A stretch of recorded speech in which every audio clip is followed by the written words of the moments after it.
Hey, y'all smash the like button when you come up in here. Big salute to the underground community, the UDC click. Y'all take the time, go to the homepage, and subscribe to all my brothers in the UDC click, man. Just click the channels tab, and you'll see the channel names right there. Check them out, subscribe to them. All of them guys is putting up great content, and if you subscribe here, you definitely need to just subscribe to them. Man, we got new topics today. First off, good morning to everybody. Good afternoon to the ones in the UK that's gonna be tuning in. We got topics today with Tyson Fury, Errol Spence, and then we're gonna talk about the WBO. Big salute to Corey Lee Boxing. I was just listening in on his live stream before I kick mine off. Y'all know we do the early morning live streams, but I definitely was able to tune into his before I kick mine off. So if y'all haven't already, go subscribe to Corey Lee Boxing as well. Y'all check out his channel. But I was looking at some media footage of Tyson Fury last night, where he was doing his media workout, things like that, and he's getting ready for his opponent, Tom Schwartz. And so, but I'm looking at him like, okay, let's see how Tyson Fury look. Has he been staying disciplined? Is he focused? Is he looking like he in good shape? Man, Tyson Fury look like he's in tip top shape. What up, Simon Shaw? Salute, brother. He looks like he's in tip top shape. He's looking fast as ever. Head movement. I mean, he just looks sharp, man. Tyson Fury looks like it don't matter who gets in the ring with him this weekend, he gonna beat him. That's how Tyson Fury look. I'm not even trying to exaggerate. You know what I mean? But I mean, he might be. Yeah, let me think about this. For one, I mean, this dude is 6'9". I don't know what his weight is now. I mean, I definitely feel like he definitely lost some weight from his last fight. I want to say maybe Tyson Fury, maybe around like 250, somewhere around there, something 240, 250. But I don't know if there's any heavyweight that's faster than him right now. I mean, the dude got the defense cracking. He got the I mean, we already know his skill set in there. But it seemed like ever since he dropped the weight, he got more speed now. Tyson Fury looking like a problem out here right now, though. Y'all just look up some footage, man. Go on the search engine of YouTube, man, and type some footage of Tyson Fury working out, man. Just look at him. Look at him. You know, dude is I don't know. He got that look like he want to just take over, man. Tyson Fury got that look like he want to take over. But I know, hey, a lot of people gonna say, "Oh man, the cocaine ain't gonna do shit." They gonna bring up his past and try to shit on him. But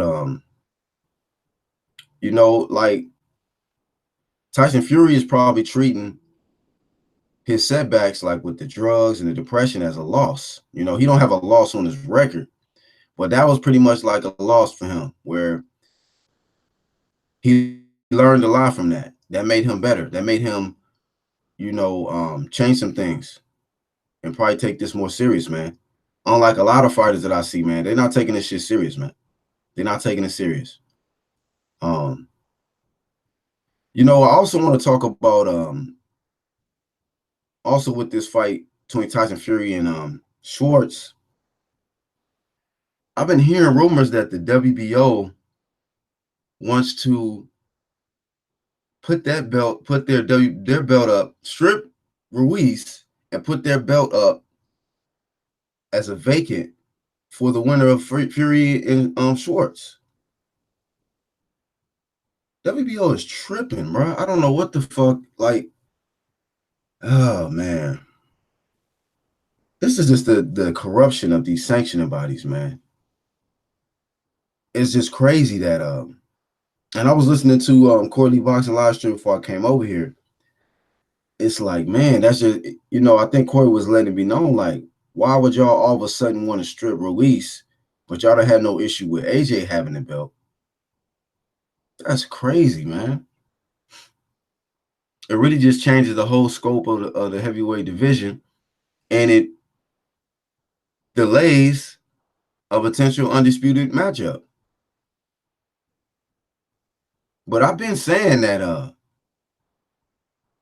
this lineal status, being that it's to many it's been held at a high regard. I believe that there should be a belt for lineal status. A lot of people don't agree with that, but I'm like, it means something. You know, it does carry weight. It is an important status when it comes to the history of boxing. So I do feel like there should be a belt associated with the lineal champion. But that don't mean you just strip the unified champion of the WBO and just say, well, let me just put this up for grabs for Tyson Fury.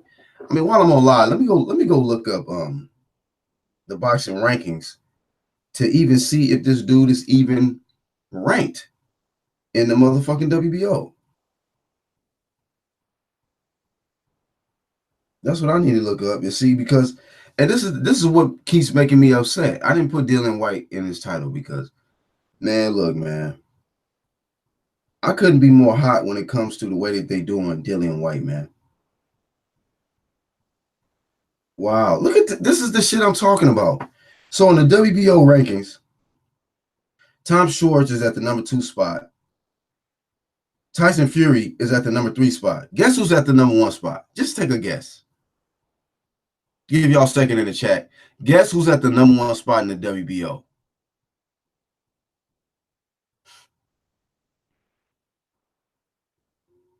Y'all smash the like button, man. When you coming in, smash the like button.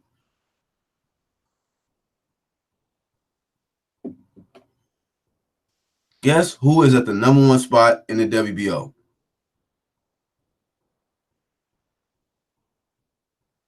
Don't Google it. Just guess.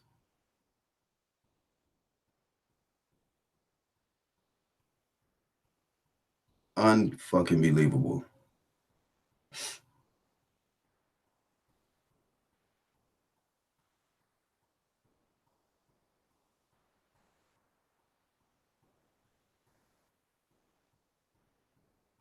Unbelievable.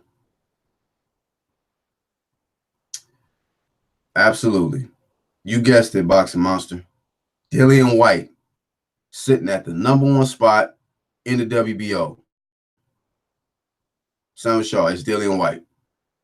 Fury's at the number 3 spot in the WBO. Tom Schwartz at the number 2. Dillian White at the number 1. What's up, Unbiased? Salute, brother. Do y'all see how they keep fucking this nigga Dillian White? Everybody can get a shot at a strap but Dillian White. Why do y'all think that is? Why do they keep pushing Dillian White to the side? So you mean to tell me the WBO is willing to strip Andy Ruiz, make that belt vacant for this matchup coming up with Fury and Schwartz? How many times they gonna keep skipping over Dillian White? Dillian White is number 1 in the WBC and number 1 in the WBO, and he is not getting a shot. Ain't this some shit? Fury just got back, last year? And already, you mean to tell me he's about to have 2 title shots?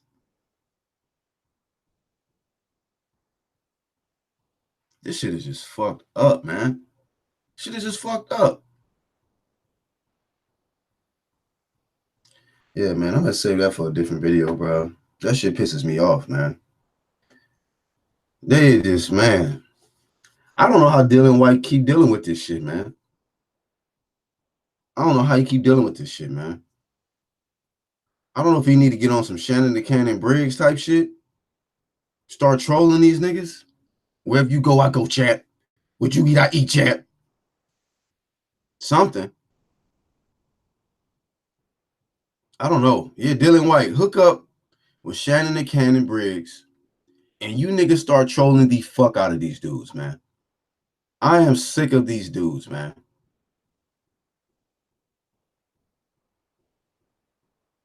Literally sick of these dudes. The only person I really had respect for was the guy that just lost. I got respect for 2 guys right now at the top of the heavyweight division. That's Ruiz and AJ. That's it. AJ let everybody know he wanted to be undisputed. Ruiz stepped up and accepted money, and accepted B-side to become unified champion.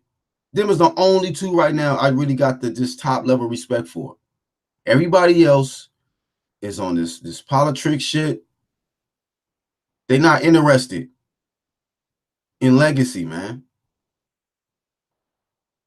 These guys is only concerned about the bag. They don't care about legacy, man.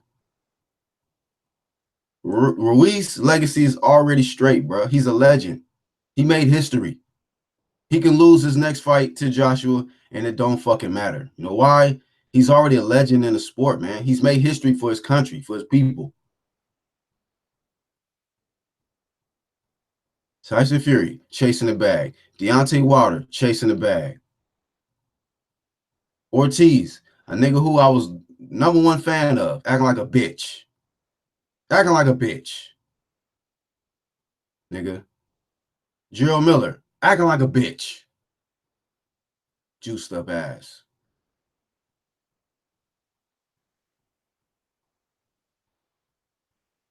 Two people I respect in the top heavyweight division. That's Ruiz and AJ. That's it. That's it. All these other dudes ducking and dodging, chasing checks. Legacy look like crap. Legacy caca. You know? It's a motherfucking shame that Dillian White, who is fighting everybody he need to fight. This dude got a tough fight coming up against Oscar Rivas. That's not even a guaranteed win, but he got to fight all of these tough fights while all these champions get these passes to get these fucking tune-ups.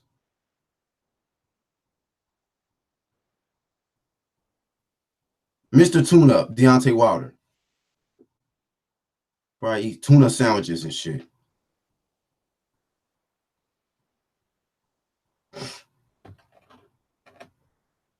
Boxing Monster says, White looking smoke. Man, I'm so mad for Dillian White. I hope he get in there, like, whatever shot he get, whether it's Fury, whether it's Wilder, I hope he stretch these niggas, bro. Stretch these niggas. Stretch him. That's how mad I am for Dillian White, because Wilder's been ducking this man for years. Straight up ducking. I don't care a fuck what you fanboys got to say. The evidence, the proof is there. He's been ducking Dillian White. Skipping over him to fight Dominic Brazil, Ortiz, Fury.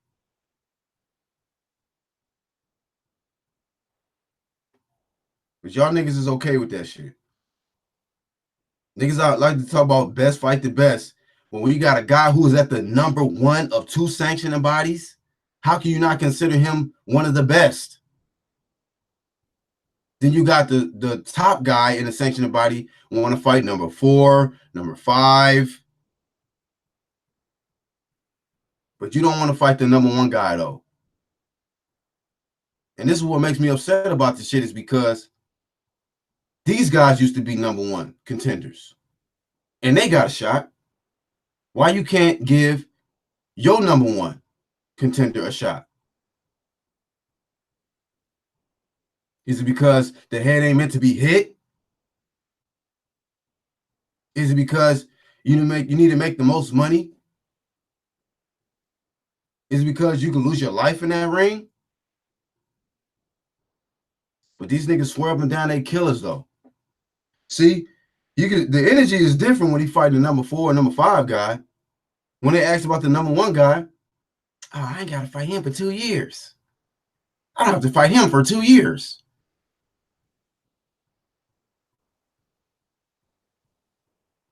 I need to get the most money to fight him. I'm a killer, but the head ain't meant to be hit. I want a body on my record, but I don't want to be that body. Sucker shit out here, man. These niggas some suckers out here. The only 2 heavyweights I really just got utmost respect for, 3 of them, 3. Joshua Ruiz, Dillian White. Joshua Ruiz, Dillian White. Wilder's a duck. He's a ducking ass nigga. Shit. Fury, you a duck too. You know, now I think Fury is looking crucial right now. But I don't like the politics with this shit, man. I don't like the politics. I mean, Wilder and Fury do more talking than anything. Not taking nothing away from what they do in that ring. Okay. Not taking nothing away. I honestly feel like Tyson Fury should be the WBC lineal heavyweight champion of the world. Wilder should be fighting these regular. He should have fought Dominic Brazil as a, what you call it, a grudge match. That should not even been a sanctioned bout. He should not even be WBC champion right now. You know, real niggas who really know boxing and ain't restricted to this bias shit. No, Deontay Wilder's that belt should have been gone. Should not be WBC champion. But y'all want to fucking strip Ruiz? Why? Because he Mexican? Sam Shaw says the whole shit of stripping Ruiz of the WBO sounds so fucking corrupt. I'm so sick of these motherfuckers, man. This fucking bullshit. Boxing Monster says Miller was just on a little bit of pads. Nothing too bad. Just a little bit of pads. A little bit of pads. Get in there anyway. Right? What's up, Charles D? Boxing Monster says because good things come to those who wait. Looking ass nigga.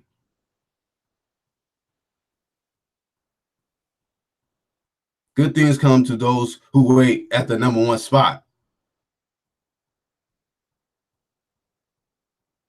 Just a heads up, it might be a long fucking time if you're sitting at the number one spot. I guess all you need to be is ranked number 4 and you'll get a shot at the belt.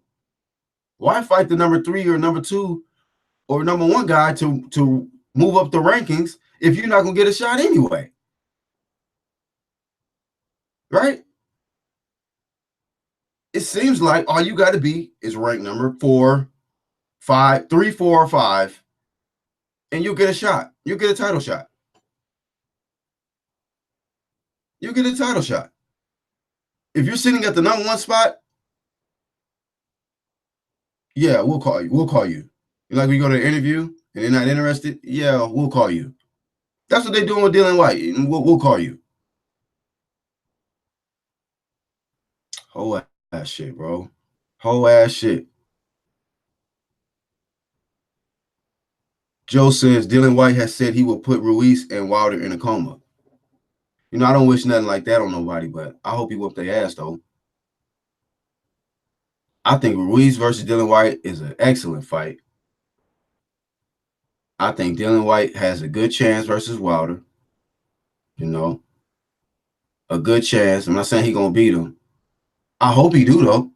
I'm rooting for him, you know. Y'all remember what, what's homie name from Rocky? Clubber Lang. When you got a mandatory, a number 1 guy who been calling you out, who been wanting that shot, and you stall him out, and then you finally get him in there, he ain't so bad. I'm gonna get him. I'm gonna get him. Yep, I'm gonna get him. I'm gonna get him.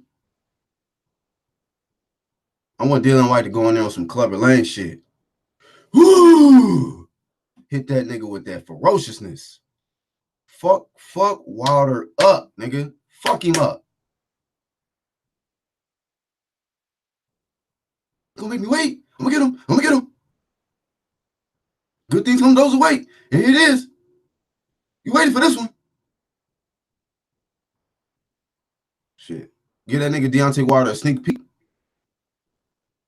of what Clubber Lang was doing. Since he wanted playing Creed and shit. Since you want to be Creed star. Treat him like his daddy. You know what I'm saying? Deontay Wilder coming there with your American trunks. Get stretched. Well, Charles D says, fucked up. He just got the straps. He just got the shit. WBO like, oh, what the fuck? He gonna take our shit to Mexico? Man, let me get that shit up off him. Fuck. Got our goddamn belt smelling like tamales and shit. Fuck that. WBO's that's fucked up, bro. And like I said, I haven't heard the final word on it, but it's a good chance that the WBO could make this belt vacant for Tyson Fury and Tom Schwartz. You kidding me? It's that guy in playoffs? Playoffs? You kidding me? You kidding me? Fury and Schwartz? We're talking about the number 2 and the number 3 guy. But the number 1 guy don't get no shot at the belt? None. You're doing wrong. Michael Jackson voice, nigga. D. Jefferson says, no heart in the heavyweight division and the talent level is definitely lower than we've had in the past. You already know these sanctioning bodies are terrible, bro. We didn't even want to pick any. Yeah, man. For real. Yeah, I was like, fuck. And I can't believe the nerve of me. I fucking said, I think maybe the WBO sanctioning body. No, I said IBF. That's what I said. And then y'all brought up the good points about WBC. I'm like, man, fuck all of these niggas, man. Fuck them. Shit. Fuck all of these niggas. Maybe we need to make a people's belt. Like, fuck these WBCs and these all that shit. Like, nigga, you niggas is protected. If we need a people's champ, if we don't have a people's champ, we need a people's belt. This belt is from the people. You are our champ. It should be a golden rule. We got to push for the fights we want to see, right? But if the opponent does not want to step up, but one guy does, and he's trying to make the fights that the fans want to see, you should be the people's champ. You get the people's belt. The PBC, the real PBC, the People's Boxing Champion. The PBC belt. Not them fuck niggas in the Premier Boxing Champion. Not them fuck niggas. I'm not talking about them. The People's Boxing Champion. The PBC belt. You know? UDC will customize the shit. God damn it. All black with the PBC initials and the flame on the side with the UDC stamp. Damn it.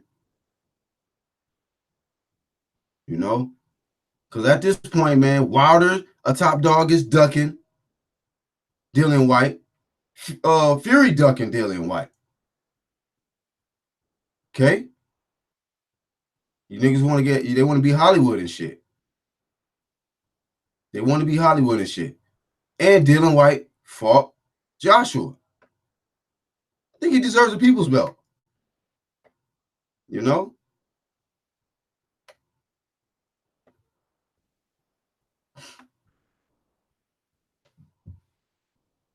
Let me see. Schwartz. Charles says Schwartz makes watches. Trav trolling. He's saying Schwartz the GOAT. Stop hating. Trav says UDC belt. Yeah, man. Get these niggas. The ones that we fuck with, and I fuck with the WBC, WBA, WBO, and IBF field. UDC need their own belt. You know, hit these niggas up, do social media, and say, hey, man, this is our belt dedicated to you. And you are champ. You the people's champ. Feel me? Boxing Mom says, I'm for the PED's belt. Nigga, you don't get that shit up out of here. Let me take this nigga wrench from him. Somebody please clap Boxing Monster. No, I'm joking. That nigga said, just a little bit of pets. A little bit of pets. Let me see. D. Jefferson says, bro, Heyman, Oscar, and working together on this one, fellas. They making sure AJ don't come back and lock those belts down again. Hearn was on some real bullshit while AJ had the 4 belts. What you mean he locked it down, bro? He came to fucking America and fought Ruiz. How's he locking the belts down by fucking putting it up for grabs? He was the A side. I don't understand that comment though, D.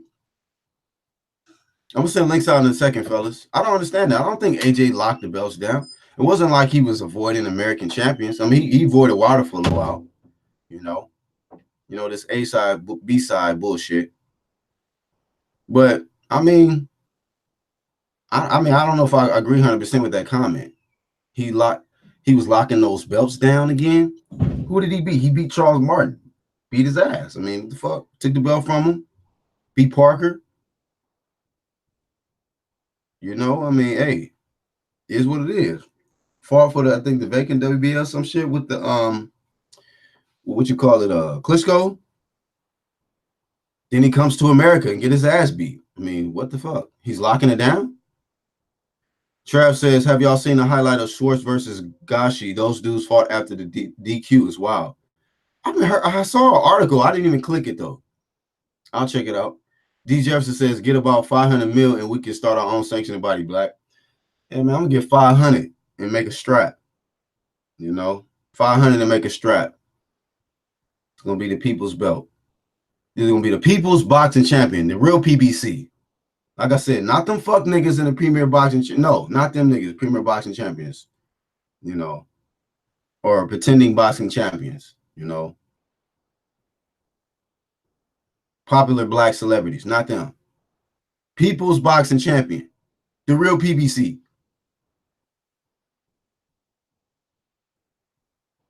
Trav says Spencer Shakur got the PEDs belt. Wow. I'm gonna talk. Hey, okay, so now see, look, Trav, that nigga stay on that nigga Errol Spence. We're gonna talk about that nigga, man, because let me read these comments before I fucking get into the Errol Spence shit. Okay, I told y'all, man, it's summertime, and until this nigga get this fight made or we hear something, I'm on his ass. Anybody want smoke with this Errol Spence shit? Step the fuck right up, nigga. Step right up. Ducking no fades, homie. If you want that Errol Spence smoke, step up. Step your monkey ass up. Guarantee you're going to get flamed. When I kick off the live stream, the grill is lit. The grill is lit. Okay? Let's see. D. Jefferson says exactly. Ruiz, dog. Why? Boxing says Oscar and Hearn are on the same side of the street at D. Jefferson. Unbiased says Warren and Bob trying to get WBO belt from Hearn without having to fight the winner. Man, these motherfuckers. Charles D says that D, he wanted Ortiz before they offer Ruiz. Yeah, D. Double talking like a motherfucker. You don't. Joe says Wilder ducked Charles Martin back then too. Wow. Unbiased says, damn, Shakur on Peds. Well, he got dropped from the WBC because he didn't want to enroll in the clean boxing program. That's what I talked about a little bit yesterday on the live stream. He got dropped from the WBC. So, hey, that's not a good look, man. You don't never want to have that fucking cloud over your career. Like, damn, he got dropped from the rankings from a sanctioning body because of testing, bro. This is just a clean boxing program. Like, that's why I don't let those excuses ride when niggas say, oh, well, it's because he's trying to go after the WBO belt. He's trying to go for the WBO belt. Or he's trying to go for the IBF. Why should he do it? Why? Stupid ass niggas. Because it's a brutal sport. Okay? If he's a clean athlete, you don't have shit to hide. Okay? Last time we heard a nigga talk about he don't want to do it because it's like having another wife. Pop for everything. Gerald Miller. You don't want to be mentioned in the same category of a Gerald Miller. Guys who want to talk down on Vada, and then next thing you know, they get popped. But speaking of this shit, since y'all niggas want to jump in these PEDs and shit, I see what y'all doing in the chat. Y'all always want to bring up niggas' nipples and shit. All right. Speaking of that, I watched the interview. I guess I missed this one because I guess the video was done maybe a week ago. About a week ago. This nigga, Robert Garcia, trainer and older brother of Mikey, little Mikey Garcia. They asked him, they said, Man, so it turns out Mikey stated in an interview that Errol, or that Mikey stated that Sergey Lipinets hits harder than Errol Spence. Did y'all see that interview? Did y'all see that shit? I was like, come on, man. For real? For real, though? Did y'all see that interview, man? Mikey let it be known that he was never seriously hurt in that fight with Errol. He said at one point it was a body shot that bothered him, but nothing upstairs. He said he could feel the strength of Errol Spence, but he said it wasn't really no crazy power like that. He said Sergey Lipinets hits harder than Errol Spence. So that's what I want to ask y'all. You think he being genuine about this shit? I mean, he already lost. I mean, he could probably have make an argument for that because he never folded, he never dropped. He was on his feet the whole fucking time. He went the distance. They said even when they was saying Robert Garcia said his dad said like, man, like why even go further? Like just go and stop the fight. And so when Mikey came to the corner, Robert said that he told me like, man, look, man, there's no need to go further with the fight. You know, I'm gonna just go ahead and stop. He's like, no, he's like, it's not even hurting me. He's like, I feel the punches, but like, no, I'm good, man. I'm not hurt or nothing like that. That's why the fight didn't get stopped because Mikey said he was not hurt in that fight. What happened to the arrow punching power, man? Somebody help me out with that. Because I heard there was at one point where in a fight where Derrick James, double talking Derrick James, that nigga was like yelling at the Garcia corner, stop the fight! Stop the fight! You know, he probably want to say, you're going to fuck up our knockout streak. Stop the fight! Stop the fight! Crying and shit. Stop the fight! How are you going to encourage your corner to stop the fight? You begging and shit. Begging for the KO. What happened to Errol's power? Is this really true or is this trolling? Mikey is stating that Sergey Lipinets hits harder than Errol Spence. Mikey went the distance. Robert let it be known when they were going to stop the fight. Mikey was like, what? I'm not even hurt. Yeah, I'm getting my ass beat in here. I'm getting out boxed like a motherfucker, but this nigga not hurting me. I'm like, that's interesting. Then we got a fight coming up with Sean Porter, hopefully. And then here we go. Why is the delay, sir? Are we cycling, my friend? I've been hearing a lot of cycle rumors. And then my next question. If you are for sure going to be fighting Sean Porter next, shouldn't you be tested right now? I mean, you are going to be a WBC champion, right? You are going to be a WBC champion. So you might as well start VADA testing now, right? This is the time to enroll. Shouldn't Sean be putting the same energy on Arrow like how J-Rock has it or like Andrade has it? Where it's like, bro, okay, since we're going to fight, let's just start couple months of VADA testing. So maybe he's being tested right now. Anybody heard anything about that? I think this is the perfect time, since you ain't doing shit, to just start enrolling in VADA. Start the testing program right now, my friend. Right now. Okay? We don't need a date right now. Since you want to stall and you don't want to come up with a date, if you want to wait around and think it's going to be on pay-per-view later on, whatever, my nigga, whatever. But go ahead and start testing, though. I want to see something that says VADA, Arrow has re-enrolled in the VADA clean boxing program. That's what I want to see. So these are the questions I have for right now with all of this delay shit going on, all this in-between shit. Is Arrow being tested right now? Because we know Sean can be tested right now. That's why when a nigga duck out of that clean boxing program, it make you scratch your head like, Why wouldn't you want to be in a clean boxing program? Because you don't want these niggas following you, you know, all over the place, pulling up when you least expect it. Is that why? Is that why though? Because who fucking knows what Errol's doing? He's not being tested. He's not being tested. Get mad all you fucking want, nigga. But you can't get mad at a nigga enrolled in the clean boxing program if he can be tested randomly all year round.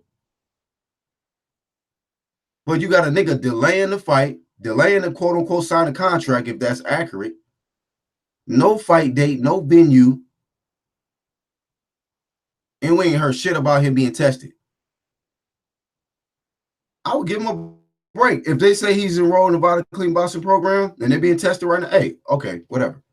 Come up with a date whenever you come. That at least will let me know that you are going to fight Sean Porter. That's a for sure guarantee you about to fight Sean Porter when you have enrolling in that Vita Clean Boxing program. See, before, these niggas had all kind of excuses because remember they was talking about, see, look, man, that's why I'm sharp, nigga.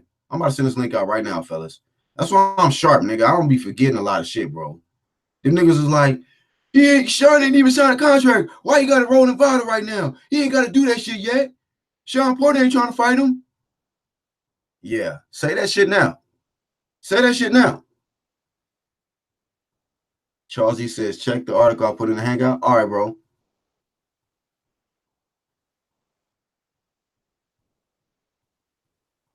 Joe says, Triple G destroyed Brooke, and some said he beat a smaller man. Errol goes 12 with Mikey, and he's pound for pound. Exactly. These niggas out here, bro, they don't keep the same energy, man. That's why they can't fuck with this UDC shit. He said Triple G destroyed Brooke, and some say he beat a smaller man. Errol goes 12 with Mikey, and he's pound for pound. Classic shit, man. You come over here, it's just pure smoke. It's just pure smoke. It's time for you to get tested. We are the people who can do it.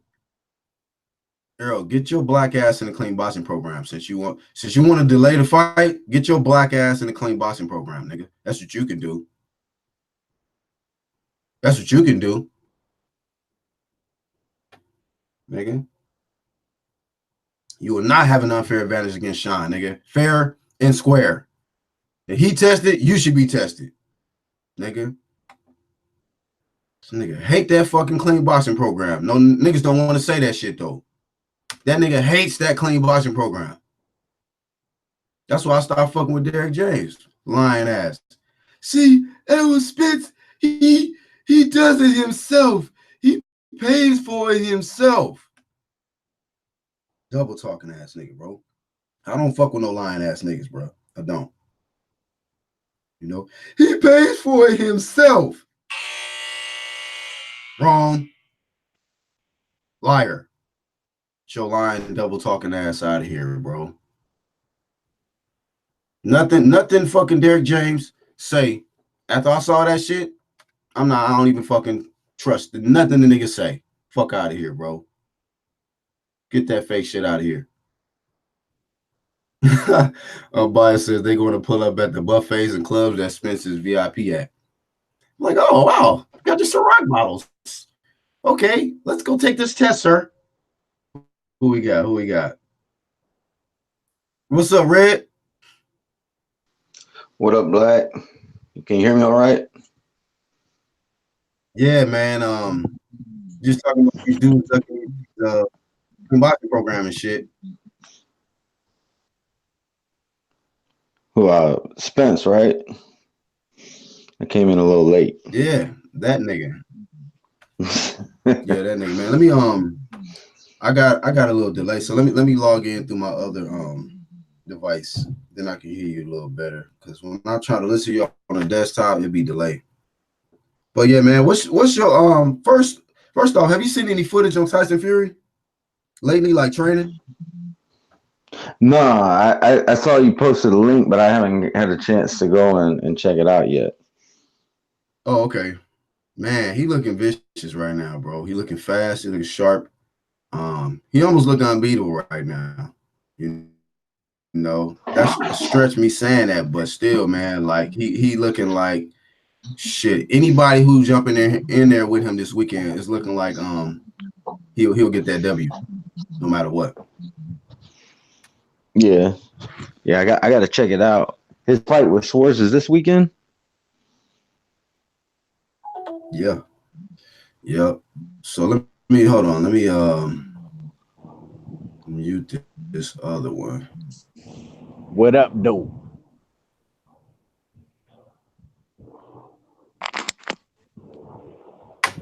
All right, can you hear me, bro? Damn, he done sizzled your whole setup. Yeah, I can All hear right, you. can you hear me, bro? Yeah, I can hear I you. can hear you. What up, Charles? What up, though? You saw the article I put up in the Hangout? Hold up, y'all. Hold up, because my shit is kind of fucked up right now. Hold on.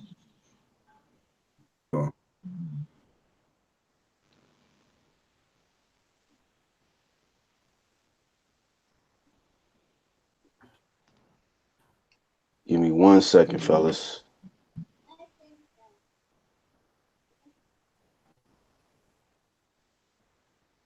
Hold up, y'all. Hold up, because my shit is kind of fucked up right now. Hold on.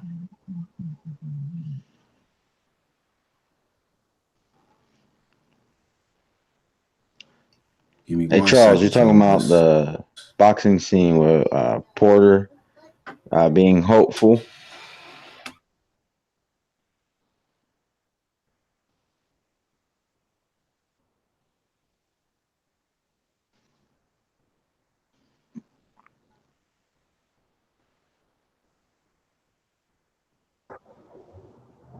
What you said, right? I said you talking about the one with it says Porter is hopeful of a September date. Yeah, yeah. Did you read it though? I'm reading it right now. I just want to make sure I'm looking at the right topic. But Yeah, yeah, yeah, yeah. That's the one. They said hey, everything's can a y'all go. hear me? Yeah, we yeah, hear you. You All good? right, all right, y'all go ahead. Go ahead. I just want to make Yeah, sure y'all can hear me. they said everything was a go. They trying to get it done for September. What's the go? The Porter Spence joint. When did you hear that? Nigga, I put the article it's in the the link. Hangout, brother. Oh, you was talking about the Yeah, the article for link. that. So it's a Yeah. go for Yeah. September. No, they said everything's a go. Like the terms and everything is agreed. They just saying that they got to agree to a date. They trying to do a lock a date in September, and that hopefully they're doing it at the Barclay. Mm, And if it's at the Barclay, you already know. you there? You goddamn Yeah. right. Now, have you heard anything about if it's supposed to be like on pay-per-view or free TV? They're saying that they're trying to get it on pay per view, but if it's not, it's going to be on Showtime. Yeah, put them black ass niggas on Showtime, bro. Uh, Hey, yo, you want to know what's ill though? A lot of people canceled their Showtime shit. oh, That's word? funny. Niggas is about to start subscribing back to Showtime. Yeah, because that would be worth having the Showtime for. I cancel my Showtime. You said See, you canceled your Showtime? Yeah, I did. I told you a lot of niggas canceled they fucking Showtime, man. I still got mine. My shit, all my shit is cheap, nigga. I got all channels, nigga. Less than $100. I ain't canceling a goddamn thing, nigga. Damn. Well, if you got it like that, that's different. But with my company, it ain't cheap like that. You know, Yeah, I got they rid got of HBO, Showtime. what the fuck was the deal when I locked my contract in? It was with Xfinity, and it was like $79 if you sign up now for like the first 5 years or some crazy shit like that. It stays the same, Shit, I wish we had that. Nah, we and don't that got nothing like that. and that included the internet too and shit. And DirecTV had a good deal too, where AT&T bought them out. It was like $110 for everything and unlimited limited date on your phone or some promo shit they had going on. So Hey, so did y'all hear it? I know some of y'all probably heard me in the chat talking. What's up, Jalik? Hey, Black, what's going on, man? I'm good. I'm gonna take this call real quick. Thanks for having me on, man. Let me take this call real quick. All right, man. All right. He got a double talk real quick. He got He was talking to us. Now he's talking to somebody else. He's double talking. So while Jalik doing his double talking thing, I don't know if any of y'all heard about the interview. I guess Mikey came out and stated that Sergey Lipinets hits harder than Errol Spence, man. Is this trolling, or y'all think this could be possibly true? I doubt it. I think it's trolling. He didn't seem to be so hesitant in there with Lipinets. You said he didn't seem so hesitant? Yeah, he didn't seem so hesitant when he was fighting Lipinets.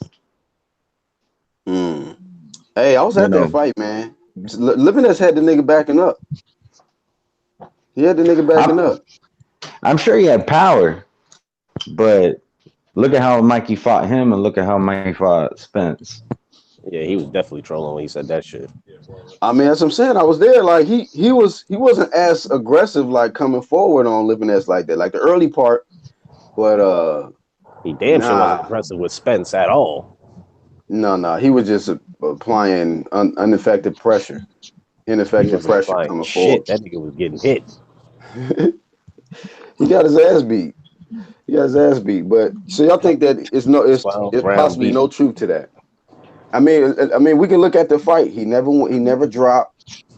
They said that Robert Garcia said that only thing Mikey told him, he said it was one particular point in the fight where it was a body shot that hurt him. But other than that, like he said, when nothing, all the shits upstairs wasn't even hurting him.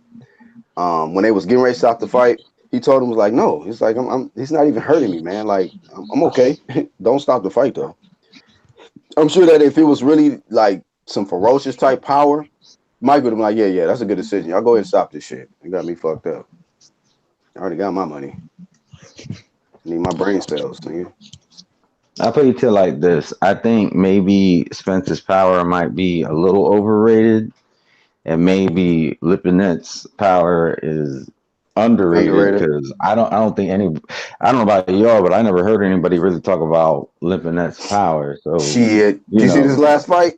Yeah, I was about to say. I was just about to bring that up. That shit was brutal. That nigga. Lamar Peterson will be like, y'all niggas tripping. That nigga. Yeah, Errol beat the hell out of him, but shit, Lipinets put a Lipinets. Hey, you know what? I'm glad you brought that up. Because they both had his common opponent. Yeah, exactly. I forgot about that shit. Errol did chop up Lamar, but the way Lipinets did him, I was like, oh my god. You caught it. And that's his assist. Huh? That's his. No, I said you threw the alley oop. I said thanks for the assist. Yeah. You know what I'm saying? That's his first and only fight at 147, right? Second. That was the second fight. He looked comfortable as shit. His first fight, he was looking trash. I was like, oh no, he gonna get stopped at 47. And when he got in there with I thought, matter of fact, I picked Peterson to beat Lipinets. Lipinets shocked everybody, I think. Because I'm like, this is somebody. Yeah, I was like, man, this is somebody who got way more experience at welterweight than Lipinets. Lipinets is probably he's in way over his head with this one. But I don't know, man. He fucked Peterson up. It's like, damn. What kind of fried fish I got? Oh, my fault. I'm ordering food. Oh. let me mute my shit. I was like, what the fuck?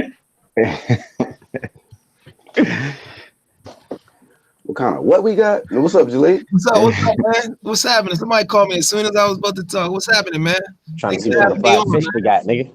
Red said you was doing your double talking shit, man. Nah. You literally doing your double talking. I gotta call this like important shit. I've been to call them, but they called me, so Hey, real quick in the chat, and then I'm gonna ask you this question, Jaleel. He's Summer Shaw says, let's ask Lamar Peterson who has more power because Lipinets sent that boy into retirement. Boxing Monster says, I believe him. Mikey has no reason to troll Spence. Trav also said Lipinets made Lamont retire.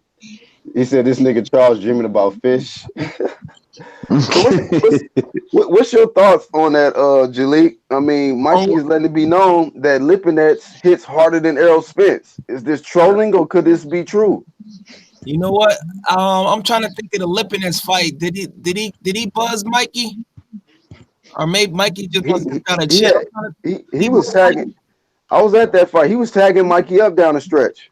Yeah, but I don't know if he look in trouble. Like I don't know. I guess just because Mikey didn't get buckled by none of them. Yeah, that's what I'm saying though. A couple of times Earl looked like he could have got him out of there, but Earl looked like his stamina late wasn't the same as it used to be. So I mean, he could be telling the truth though. We don't know. I mean, what's the purpose of him saying that? Because that's what I'm saying. What's the he motive? already fought. I mean, shit. Right. A lot of people. Well, Jalik, they had. I was actually saying very similar things to you, but Charles actually brought up a real good point.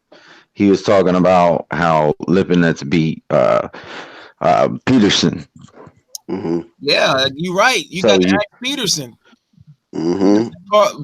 Peterson fought. Yeah, ask Peterson. He fought Mikey and Lipinets. I mean, he fought Earl and him. Hey, this nigga Lipinets had Lamont Peterson after the fight holding the mic with both hands, talking to the fans like, you know, y'all, hey man, it's been a good ride, but this is it. I was like, oh shit, this nigga Lipinets.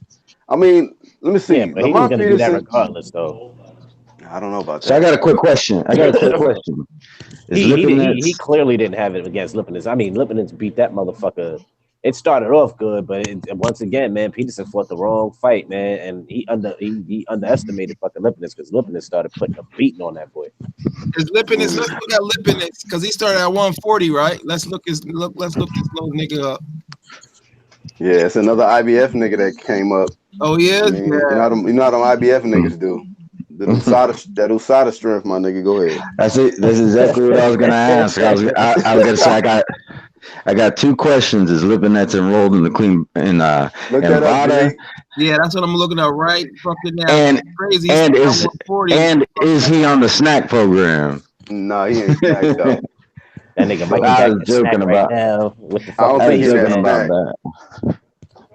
Mikey got that snack chin though. That snack chin ain't no joke. He enrolled. How many? Yeah, he enrolled in it. Say we don't. I mean, he Russian. So hold up. Russian. So we got a former IBF champion who's enrolled in Nevada. Is that what you're telling me? Yep, he's in Nevada CBP program. Yep. Mm-hmm. Wow, Arrow. It's not looking too good for you out here, fam. Just saying. We got other IBF former champions, man, and have no problem using VADA.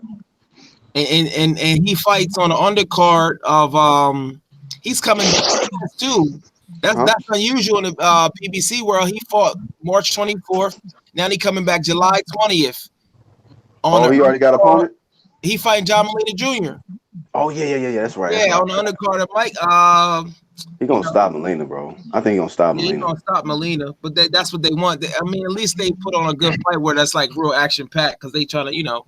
Hey, you know what? They doing pretty damn good to undercard. Shit, yeah. No, I'm just that too, but they doing pretty damn good to introduce Lipinets to the welterweight division. The opponents that they're giving him, them are some good opponents for him, like to really make his mark at 147. What his rankings and shit is at 147 as far as like, will he get mandatory or? I mean, he literally just fought an opponent who Errol fought, and Danny fought, and Khan fought, and then he about to fight a guy who Broner fought, who Crawford fought. Crawford, he fought Molina fought. And he even fought Omar Figueroa. All them guys. Oh, he did? Molina? Yeah. Oh, he just fought Omar. Did he just fight Omar? Okay. Figueroa and him fought to a draw. A draw? Molina. Yeah, man. When was this? Earlier this year. That was a draw. Oh shit, Figueroa. Cause yeah. Damn, I didn't know it was a draw. Damn. Yeah, that was a draw, man. It was kind of a. Yeah, Figueroa. I felt like Figueroa probably because of the layoff, the long ass layoff. He was just kind of ring rust in there. I think if he had been more active, he probably would have went in there and dominated Molina. But Molina was still he was a fresher guy in there. It was the So right call. That was a draw. Lipinets is ranked 7 in the IBF welterweight, and then he ranked number 3 in the WBC. So they trying to work Lipinets up there. Okay. See, that's why he enrolled in Nevada. I That's the mean, only way you can stay ranked. See, but it's that's why I smart. like, Yeah, huh? that's smart for him. I mean, shit. So let me ask you, Jaleel, because you missed out yesterday. So was it smart for Shakur Stevenson Fuck no. to be removed from the Hell rankings just no. because you're going after WBO That's belt? right. First, who? Andre Ward, man. They need to talk to this guy. I don't understand that, man. I'm gonna be Shit. real honest with you. Now, they could be doing it though because they want to slow his career down. They could be doing it so that way they won't rank him number 1, not to fight Gary Russell, because they might not feel like he's ready for Gary Russell. Because I know that they said he can probably win a championship at 126, or where does he go from here? So Andre Ward, is probably taking that slow approach.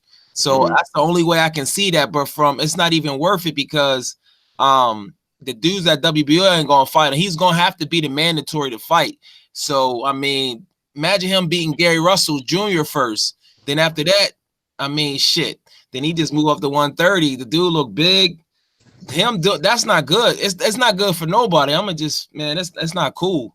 You give people reasons to be suspicious. At least if you test it all the time and you knock the motherfuckers out, you don't want to give nobody no reasons that you on something at this such a young age already. You know what I mean? Yeah. That's not good, yo. Yeah, but it's not like he's knocking everybody out. Not his last fight, but the 2 fights before that, I was like, he was stretching. He stretched the nigga. Yeah, and people gonna be suspicious though, Earl. Nowadays, like, but Bradman said about 75% of the top 10. I mean, listen, man, that's a lot of motherfuckers, man. Like in the chat, Trav says Ward cheated in the second Kovalev fight. I heard it was some rumors about like Ward wanted the A side shit because he wanted to use a certain testing or possible rumors that he possibly juiced for that second fight. I don't know, but there was some talks about that, some suspicions that came up. Yeah, when it came. I ain't hear that. No, I don't even think they used VADA. Nah. I don't think they used VADA for that second fight, bro. Oh well, it could have went both. It could have went both ways for either one of them. Yeah, I thought they did use VADA. I thought they did. The second fight? Oh, I thought he used it for both fights. I didn't know why he wouldn't. Because I mean, shit. Remember, that wasn't no WBC belt. Remember, Stevenson was the WBC champion. So really, I mean, they would have already been in. You just pay for your own. You just pay. I think it's like $12,000 to do it for a fight or some shit. That's it. I don't know if they paid for it though. I'm sure that nigga. That's what it was because homeboy, man. We're gonna ask the nipple watcher in the chat. I'm sure he know. All that money these fucking sanctioning bodies make, and you still got to pay for your own fucking testing. I mean, that's nigga. Yeah. 12,000 was for some people is something, but $12,000, man, you can get a sponsor to pay for that. Like paying for insurance. They got their own insurance. Local car dealership that's gonna advertise their fucking logo on your shirts to pay for that. If you really want to, you know what I'm saying? That's not a lot of bread. You making millions, dog, especially for, man, it's sad, man. I hate to talk about this shit because you can see that they waiting for a motherfucker to get killed in the ring before them to make changes, you know what I'm saying? After they get sued or some bullshit. Shit is happening. You got niggas with brain bleeds and falling in. Man, that's sad, yo. It's already dangerous and shit. It's weird, man. Trav, so the nipple watcher, aka Trav, says he blatantly delayed the fight and had months with no testing. Meanwhile, Kovalev was in a clean boxing program. He said when he was ready, he agreed to fight, and they did VADA, but look at his physique and performance. Hey, look, see, I'm glad he made that comment because it makes you think about the same situation with Spence and Porter. We've seen this before. Niggas a delay, right? But niggas be like, oh, well, they doing VADA testing for the fight. But that whole time period that these niggas was delaying the fight, there's no testing. But you got one guy who's enrolled in VADA, which in that situation was Kovalev, who could be tested at any point, whereas Andre Ward wasn't. And there's no trace. Like you're not being tested outside of the fight or training camp. So yeah, man. I mean, but that's the thing about how these guys do these PEDs. They do it in between fights.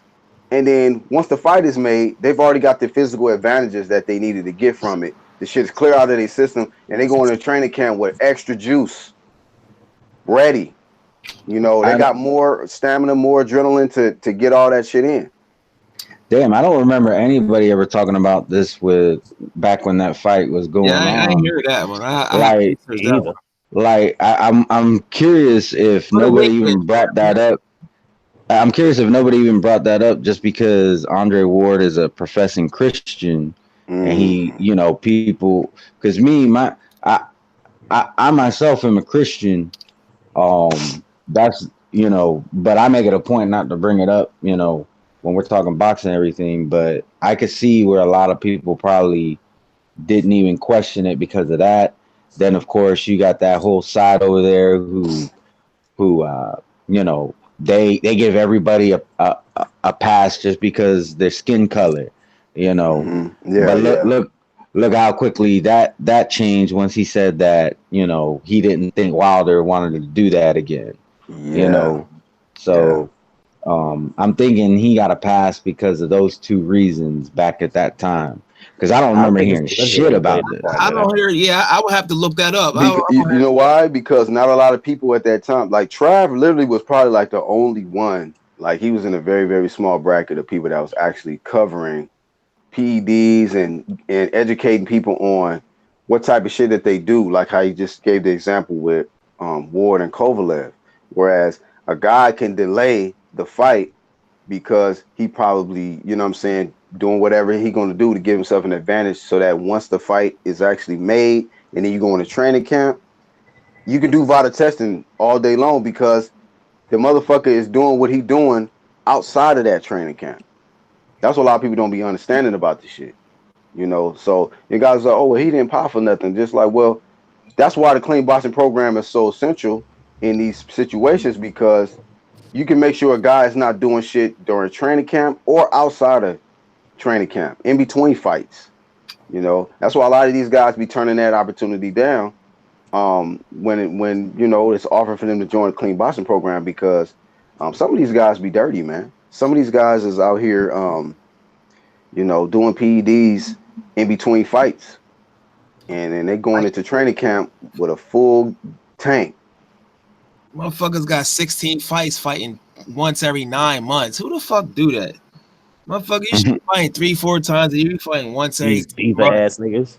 Yeah, you fighting once every 10 months. And you wonder why motherfuckers don't really know you. You talking about motherfuckers hating on you. Nigga, you don't even promote yourself. Fuck out of here, man. You ain't even fighting enough for motherfuckers. Yeah, motherfuckers don't know you. Motherfuckers watching football and basketball. This is America, man. Boxing ain't super. This ain't the UK. Come on, man. God damn. Oh, they hating on me, huh? They saying, what the fuck you want a link for, bro? Oh, no. Nah, to what? No, I would just want to see the link where they talk about the Andre Ward shit. I didn't know about that, because I thought they done VADA the first time and I thought they done it the second time. I just know it wasn't no WBC belt on the line. Remember, he ended up unifying the WBO, the WBA, and then I don't know if they had. It was IBF. Oh, he had 3 straps on. Yeah, so all the straps except for the WBC. Yeah, because Adonis kept ducking Kovalev. It make you think too. Maybe that's why Ward didn't go after the WBC. You think that's the WBC? I thought that just started in 2016, though. What you mean? VADA was around at that time. No, I'm talking about the clean boxing program with the WBC. That started when? Because he fought Homeboy in 2016. Come on, ask Nipple Watching Committee. Trav, when did VADA start, bro? Trav know the date and year. Trav got a plug. Trav got fucking VADA low CEO and shit. You know, Trav got a wall full of nipples with stage 1 to 10. They be researching that shit. I be like, God damn. Stage 5 of glyco. What they call that shit? Motherfucker. Nigga research so much. They scared to get this nigga a press pass. He start asking questions. They be like, we gotta. You know how people talk about they pull a water bottle out as they lead a motherfucker interview. That's how Trav have niggas. They pull that water bottle out. This nigga Trav will walk up. Most niggas want to take a picture with the fighters. You gonna tell these niggas, lift your shirt up. Lift your shirt up. They don't even. Trav don't even gotta tell niggas lift their shirt up. That nigga just be looking through the shirt. Don't wear a t-shirt. Internet, trust me, they know. Wear a t-shirt. That nigga Trav looking right at you, your areolas and your nipples.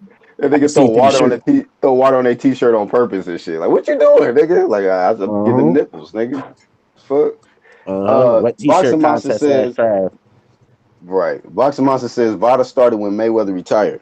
When did Mayweather retire again? Vada was before that, man. Nah, that was before that because Mayweather was pushing for the Vada test. Vada been Nah, started. he was pushing for USADA. He was pushing for USADA, Started random getting blood Vada and urine. I think Vada was in it, man. Vada caught Birdo and Vada Floyd caught. Floyd never used Vada though. That's the crazy thing about it. I thought it was Vada. He was just using USADA, random blood and urine, because they do it when they want to. That's how USADA do it. When they feel it's convenient for them, then they'll do random testing. Yeah, I think what Boxing Monster meant is like after Floyd Mayweather retired is when Vada really started being used as a standard. I don't think he means that's when it was actually created. No more, I don't think. And a big shout out to Trav, to Trav for covering, that's what's up. He's been covering and educating about the blood testing and the PEDs and all that. I know y'all fucking with him about the nipple watching and all that shit, but that he was doing that before any of us, so got to give credit where credit is due. Yeah. Trav says Ward has had 3 months between the Brand and Kovalev fight. He had 7 months between the first fight and rematch. No window in the first fight. At least 5 months no testing for the rematch. See, that's the type of shit, man, that like I be paying attention to. Like, what the fuck is the delay? When niggas start delaying and then they not even in a clean boxing program, I be like, shit. It makes it suspicious, man. It makes it really suspicious. Keeping a buck, I don't even be thinking about that shit. Huh? I don't even be thinking about that when they be having that little window. I just be thinking them niggas is training. I give niggas the benefit of the doubt type shit. But we know for sure Errol ain't training. Oh yeah, the nigga got the fat face. Yeah, he out there at the breakfast buffets like you and shit, nigga, eating. What you eating anyway, nigga? I ain't fighting. I had a fish sandwich. I had fried catfish. No turkey bacon? Damn. Nah, no breakfast this time. All right. About to try but yeah, man. Shit they got no. My thoughts is if it's a for sure thing, since you for sure, see all these niggas want to jump in and say, see, yeah, man, y'all niggas tripping. The fight is gonna happen. Errol Spence and Sean Porter. Okay, so since it's for sure, he needs to for sure enroll that Vita Clean Boxing program. That's what he need to do. Yeah. That's I mean, at this point, there's really no reason why you shouldn't be doing that, because you're gonna be the ABC champion anyway. Because you're supposed to walk through this nigga. You're supposed to stop Sean Porter. So go ahead and stop by that motherfucking Vada facility and enroll, goddammit. Get your black ass up and enroll. You gonna have to do it anyway. You fighting for it. Exactly. So do y'all think, on a scale of 1 to 10, Black, what you think Earl punching power really is on a scale of 1 to 10? Oh, man. punching power on a scale of 1 to 10? Yeah. What you mean, like knockout power or just 10 is power like in general? 10 is like Wilder. And then, 10 is like fucking Wilder. He ain't even hell no, nigga. That nigga's right hand is biggest that shit is like 1,000, nigga. And the Monster, that nigga that need to sign up for the thing too, his shit is like a 9. He knocking everybody out, the Japanese guy. Yeah. I don't know. I'm gonna have to probably say he ain't getting tested either. I know. That's what I'm saying. That's what I'm saying. All of these niggas, go ahead. Julie, you talking about Wilder before or after he got the medal put in his hand? Well, I ain't never heard of that. Supposedly X-Men type Marvel type shit. Nah, supposedly one of those surgery. You know how he's always hurting his hand. He had surgery. He had surgery after, I want to say it was areola, and supposedly, I don't know if it's true, but supposedly he had there's like some piece of metal in his hand. Yeah, you gotta be lying, bro. Yeah, they ain't gonna let him fight that would have came out, nigga, bro. If that ever does come out, bro, that nigga need to be arrested. Yeah, them niggas would have because they would have been revoked that nigga for fighting. Yeah, they I don't think they give you a license for certain shit. You can't. I remember the dude that was knocking everybody else out, that killed himself. Remember he had some plate in his head. What's that? Somebody in the chat know? ILTBA was good. He trying to. Oh shit. No, I'm about to add him right now. Edwin Valero. You already know. Edwin Valero. Yeah, but a plate in the head is different than a fucking plate in your hand. Hell yeah. Edwin Valero. Yeah. But still, I never heard that. That just means you can. Nah, that shit can work. That shit can work 2 different ways with a plate in your head. You got a plate in your hand and you punching motherfuckers, nigga. You that hell no. No, it's time to put a couple shells in the nigga for that. Fuck that, bro. Yeah, you know what I mean? Don't let me find out, nigga. You hit me and you had some shit in your hand. Nigga, you gonna have some more than one metal in your hand fucking with me, nigga. Because I wonder if pretty much. I wonder if Paulie Malignaggi got something in his hand because he always had surgery on his hands. I wonder if he ain't cracking shit. Hell no, that nigga couldn't fucking crack an egg. No, he had all these hand surgeries. Did he get something replaced in his hand or something? Negative. Well, whatever it wasn't an advantage. That nigga got like 7 knockouts. Just to be clear, I was not saying that he had something in his hand. Yeah, it was just a joke. You gotta be off you want to just, Yeah. Hold up. It's your boy, Mr. 214. Hold up. Mr. Undeniable, hold up. Mr. These boys can't touch me on my worst day. Hey, shout out to all my UGC brothers. Y'all know how I'm rocking, man. What's popping? So you just gonna come in and cut niggas off with the introduction and shit? What you say? I said you just gonna come in and cut niggas off with your introduction and shit? No, because y'all gotta understand I'm time limited. You know, every time around this time, I'm time limited. I'm trying to jump in and get on with you niggas as quick as I can. Yeah, man. What's good, man? So you know how I heard y'all talking about how y'all gonna rate Earl Spence power. I give it a solid 7 or 8. Yeah. Hey, so let's ask our TBA this, because this is what Mikey came out and told some reporters or some shit. Do you believe this, man, or do you think this is trolling? Mikey says that Sergey Lipinets hits harder than Errol Spence. Do you believe that? I don't believe it, but you got to understand, I got to look at Mikey Garcia and who he is. Mikey Garcia always been a stand-up individual, so I won't look at Mikey Garcia to just get on her and just fib to us and just tell us something that he think is not true, especially with his background and the way he done carried himself as a professional throughout his entire career. So I ain't going to take that as no lie. If he says Lipinets hit harder, I got to take Mikey Garcia for his word. So you don't think that would be trolling? Like, you think that being that he's a stand-up guy? Look, I ain't gonna say he's lying, but I don't agree with him. I don't think Sergey Lipinets hit harder than Earl the True Spence Jr. But who am I to question Mikey Garcia, a dude who has always kept it professional his entire career, to just sit up here and call him a lie? I just say I don't agree, but I just can't sit up here and just automatically just say Mikey Garcia not telling the truth because he said that. He the one who done been in the ring with both of them guys. You understand me? So he is the person who could tell us firsthand whoever hit harder. Hey. But I always told y'all this right here. When it comes to Terrence Crawford and Earl Spence, I said Earl Spence is physically stronger than Terrence Crawford, but Terrence Crawford probably has more power in each hand. Now, that's crazy that you said that, because Robert Garcia said that Mikey did say he can feel the strength, but he said it wasn't like a whole lot of power where, you know what I mean, like he was getting hurt. He just said, but he could definitely feel the strength behind the punches, though. That's what he said. Exactly. We know Earl is a physical fighter who try to impose himself as each round go on. He gets stronger and stronger.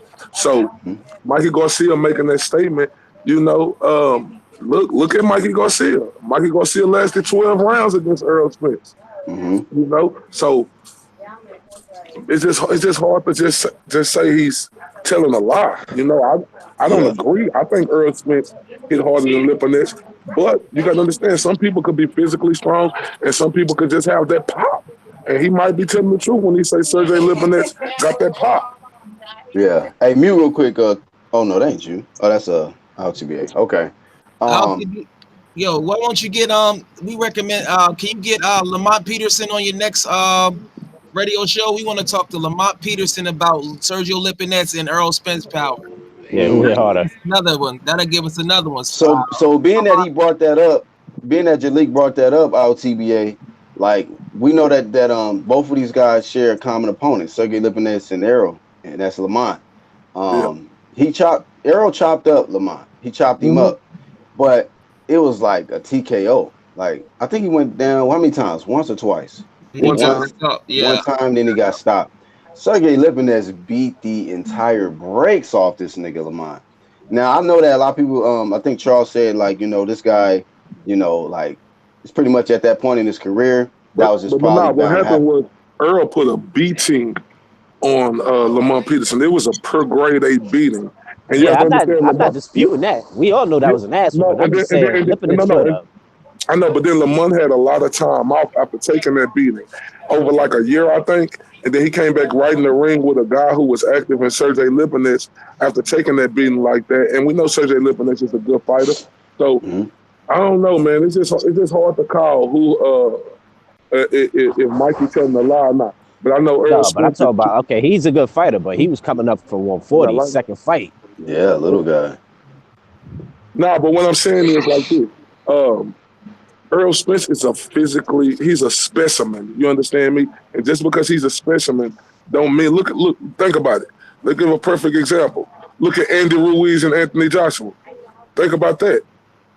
Look how Anthony Joshua looked like the physical specimen, but Oh, okay, yeah. but Ruiz Yeah, he looked looked like like a physical specimen, but that nigga got the chin of a fucking newborn I and know, shit. I know, I know, but Ruiz looked like he was a stronger fighter.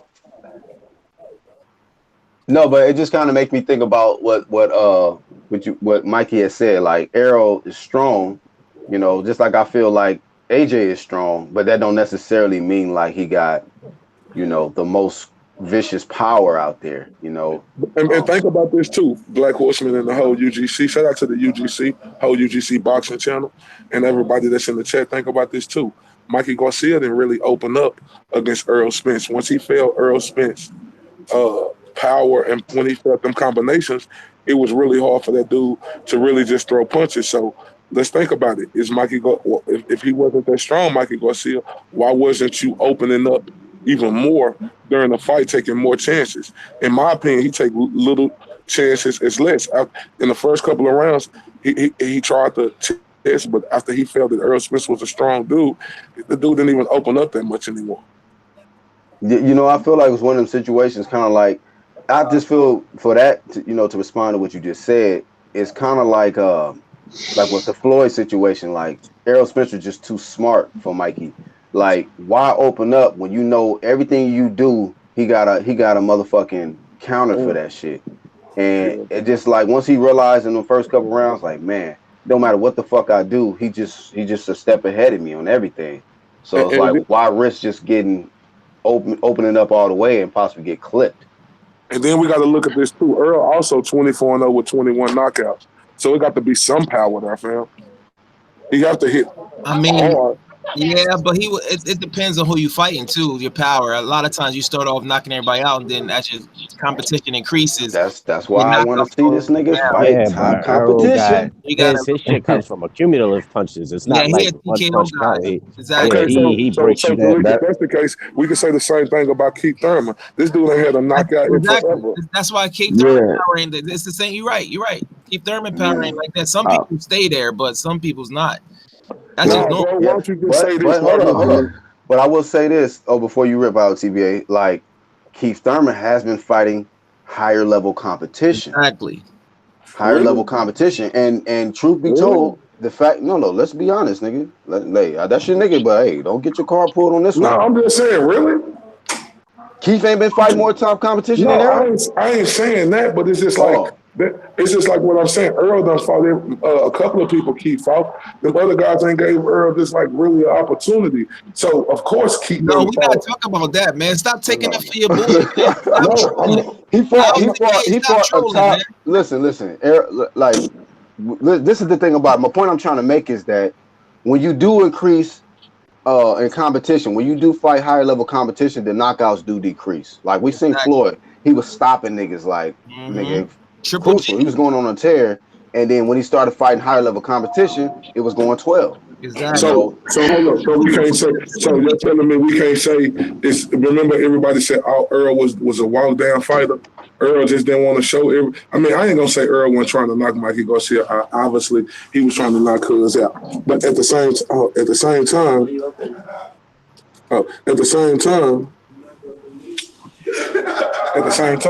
he was trying to show everybody that he had the skills all the way around, right? You said, he has the skills all the way around? Yeah, they showed everybody that he could do everything in that fight. Oh, yeah. No, yeah. That's what I'm saying. That's why I said a but minute what I'm ago saying, that he was smarter. But don't that make you look at him totally different now? Because the monkey that was on Earl back is all he could do is just walk people down. Don't after that Mikey Garcia fight, don't that make y'all look at him different to show y'all that Earl could do everything? I don't know about everything, but he just let us know that he got what you mean a you lot. don't know about everything, Black Horse? We don't know about everything, my nigga. We don't. First off, I'm gonna say this. Like, I'll tell you about why I say not everything. Because when the last time we seen him with a real puncher. But see, Black Horseman, I'm about to make my point, because when you saying everything, can he really take a punch from a real puncher? If he gets hurt, can he respond to that? I've seen Keith hurt. I've seen Bud hurt. I've seen Sean hurt. And I've seen what they can do when they after that. But when we see Earl in there with a guy who can really punch, who can possibly hurt him, that'll let me know, okay, he's a complete fighter. Yeah, all the top guys. I know, but Black Horseman, is you holding that against him because you ain't seen a guy who hurt him yet? Like, yo, you right. That's all facts. You asking something tremendous. Like, Spence was hurt against. He can do everything. Man, Spence. Damn, what's that African dude? The African dude hit that nigga clean with a right hand. They rocked him. Yeah. No. Come on, man. Really? Latte? Let's not do this one. Don't do this one. I'm just saying. You said you wanted to see him hurt. He was hurt in that fight. Against a top guy, though? No, that was the top guy. I thought you just said you just wanted him hurt. But okay, hold up, Black Horseman. Who you seen Terrence Crawford hurt against a top guy? Come on, man. He got hurt against Gamble. I'm talking about a top guy. I ain't talking about a guy who was off. He was a top guy. He's not a top guy. What are you talking about? Hold up, listen. I ain't talking about the guy who was off for over a year. Here we go. He's double talking now. Okay. Double talking. Hold up, I'm being honest. No. Gamboa was a good fighter, but what I'm saying is this dude was out for over a year. Then he came up another whole weight class. That don't make a difference. Nah, he fought at 135 before that, man. He won. And he fast. I'm sorry. If I'm wrong, I'm wrong. I just thought he fought at 135 before he fought Bud. I got to look at that because I'm pretty sure. I got a question for you. What questions do you have about Earl Spence? I know you've seen him in sparring. Do you think he can cut the ring off against the guy? He said he do everything. My question, I mean, look, it's no question. No. The only questions I thought was about Earl Spence. Could he move all around that ring? Could he do all them things that we see other fighters do? Because the only thing we had seen out of Earl Spence is him just walking people down. Even though I seen a lot of other skill, whether it was in training camp or whatever else, it's still in an actual boxing ring. Only thing we seen this dude do was walk people down. Now, in my opinion, in that Mikey Garcia fight, that should have took away all the questions of anything anybody had to say about Earl Spence and his boxing skills. He showed y'all in that fight that he could do everything. No, you hyping it up. He showed some stuff, but not everything. Well, no, we want to see the fight going backwards. Like ILTBA is not hype. I don't think ILTBA is hyping him up. No, my only thing is what Black said about the competition. You know, because even though he did answer his, all the questions about, his boxing prowess and his, his ring IQ and all that stuff. Now we still have one question though. What about the step up in competition? Now he stepped up in competition with Mikey in a sense, because Mikey is a much better boxer. And ILTBA, you did get a little bit offended when Black brought up the competition, but I remember you were the one who pointed out to us that in the 22 months that Keith Thurman was out, nobody outdid him. That includes Errol Spence. That's facts. No, that's so that's why we still. Now I'm almost done. That's why we still have questions about how he looks against, a step up in competition, because you are right. At his weight class, we can say the same thing.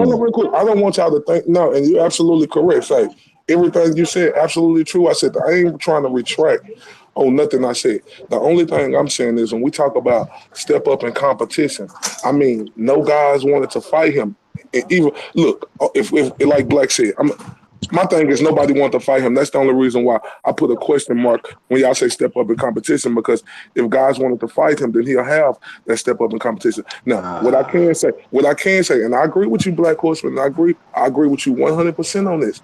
One thing that we really haven't seen Earl go through, I don't give a damn about no Larte.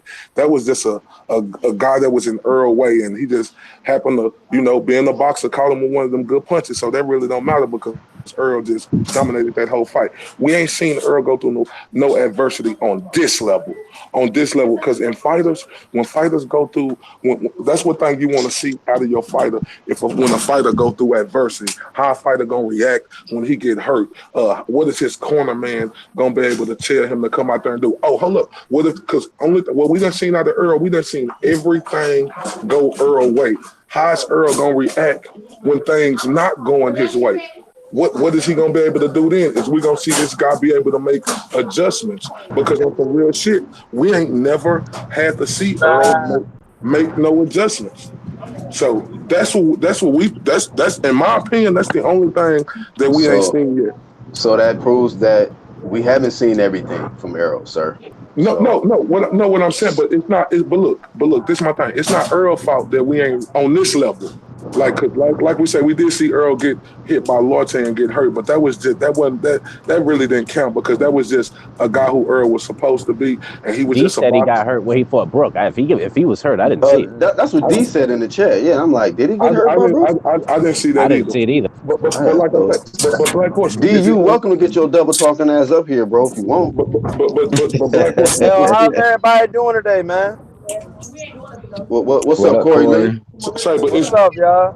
Hey, what's up? I'm gonna finish out on this, man. I appreciate Black Horseman. I appreciate Red Glove, my boy Charles D. Bias, whole UGC. You know what I'm saying? For having me on here. I'm gonna finish on this. Like I said, it's not Earl's fault, and we can't hold him to this. It's not his fault that we ain't seen him have to go back. Hey, bro, where you going, yo? It's not his fault that we ain't seen him get hurt and we ain't seen how he react. That's not his fault. And we can't hold that against him just because we ain't seen him. But when it come to boxing skills, when it come to showing everything that he could do in that ring, he have showed everything. Now, a person getting hurt, that don't count because just because we ain't seen them get hurt, let's give him that credit. He that good on this level to where he know how to fight on this level to where he ain't been hurt. So we can't hold that against him because you ain't seen him get hurt. But I want y'all to tune in tonight because the talk tonight at 8:30 p.m. Central Time on YouTube, on my name, Corey Bradshaw, on Facebook, Villa Cooler, on YouTube. If y'all want to see the full scope, or y'all can come on my page on Facebook. We talking about Sean Porter and Earl Spence, all the rhetoric behind it. You understand me? Real talk. Salute to everybody, man. Y'all know I represent that UGC. You know what I'm saying? That underground community. You understand me? The new wave of this boxing shit. Y'all know how I'm rocking, man. I appreciate y'all. Salute. Hey, we're gonna be there, bro. Appreciate you coming on, TBA. Salute. That way. Yo, this bitch got a fat ass but look like Scottie Pippen. This shit. So y'all have a good day, man. Yeah, you too.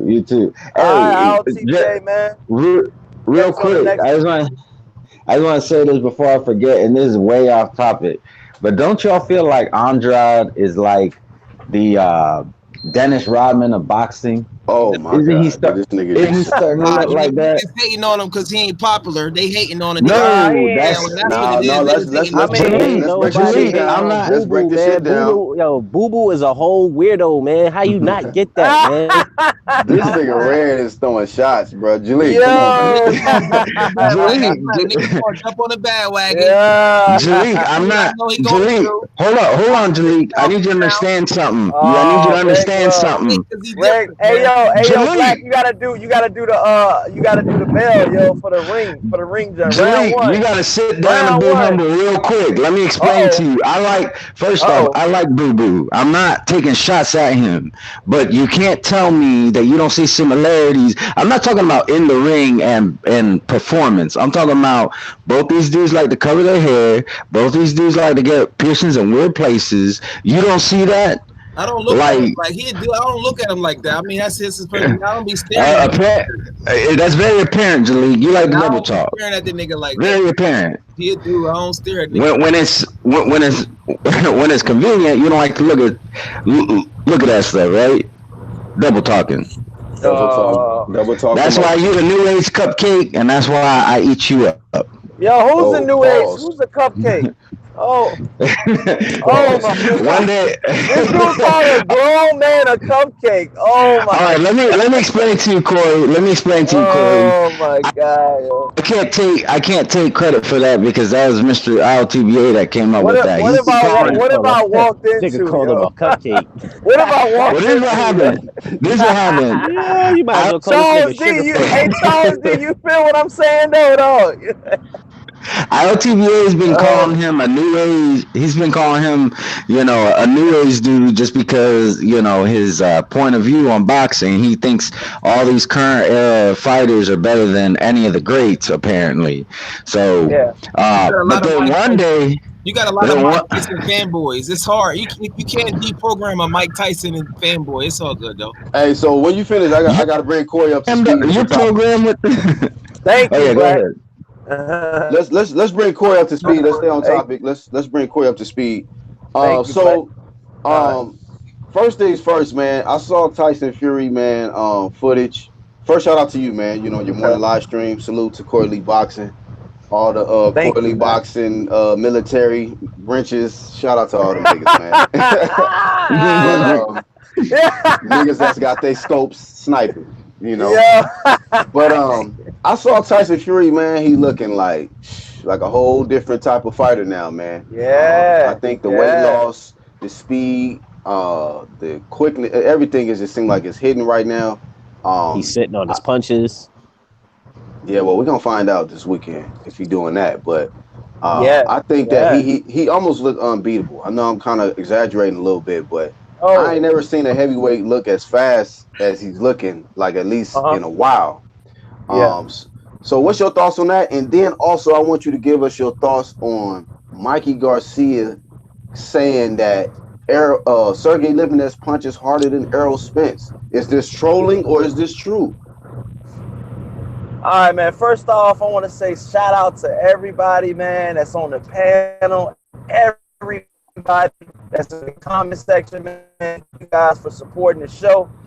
Black Horseman puts in a lot of time and effort, and everybody that's on the panel puts in a lot of time and effort, to make this possible, man. So give yourself a pat on the back and definitely give yourself, y'all doing good, man. For real, I gotta give credit where credit's due, man. Y'all doing good, and yeah, man. So with the whole situation that's going down, This nigga Corey gave a fucking acceptance speech and shit.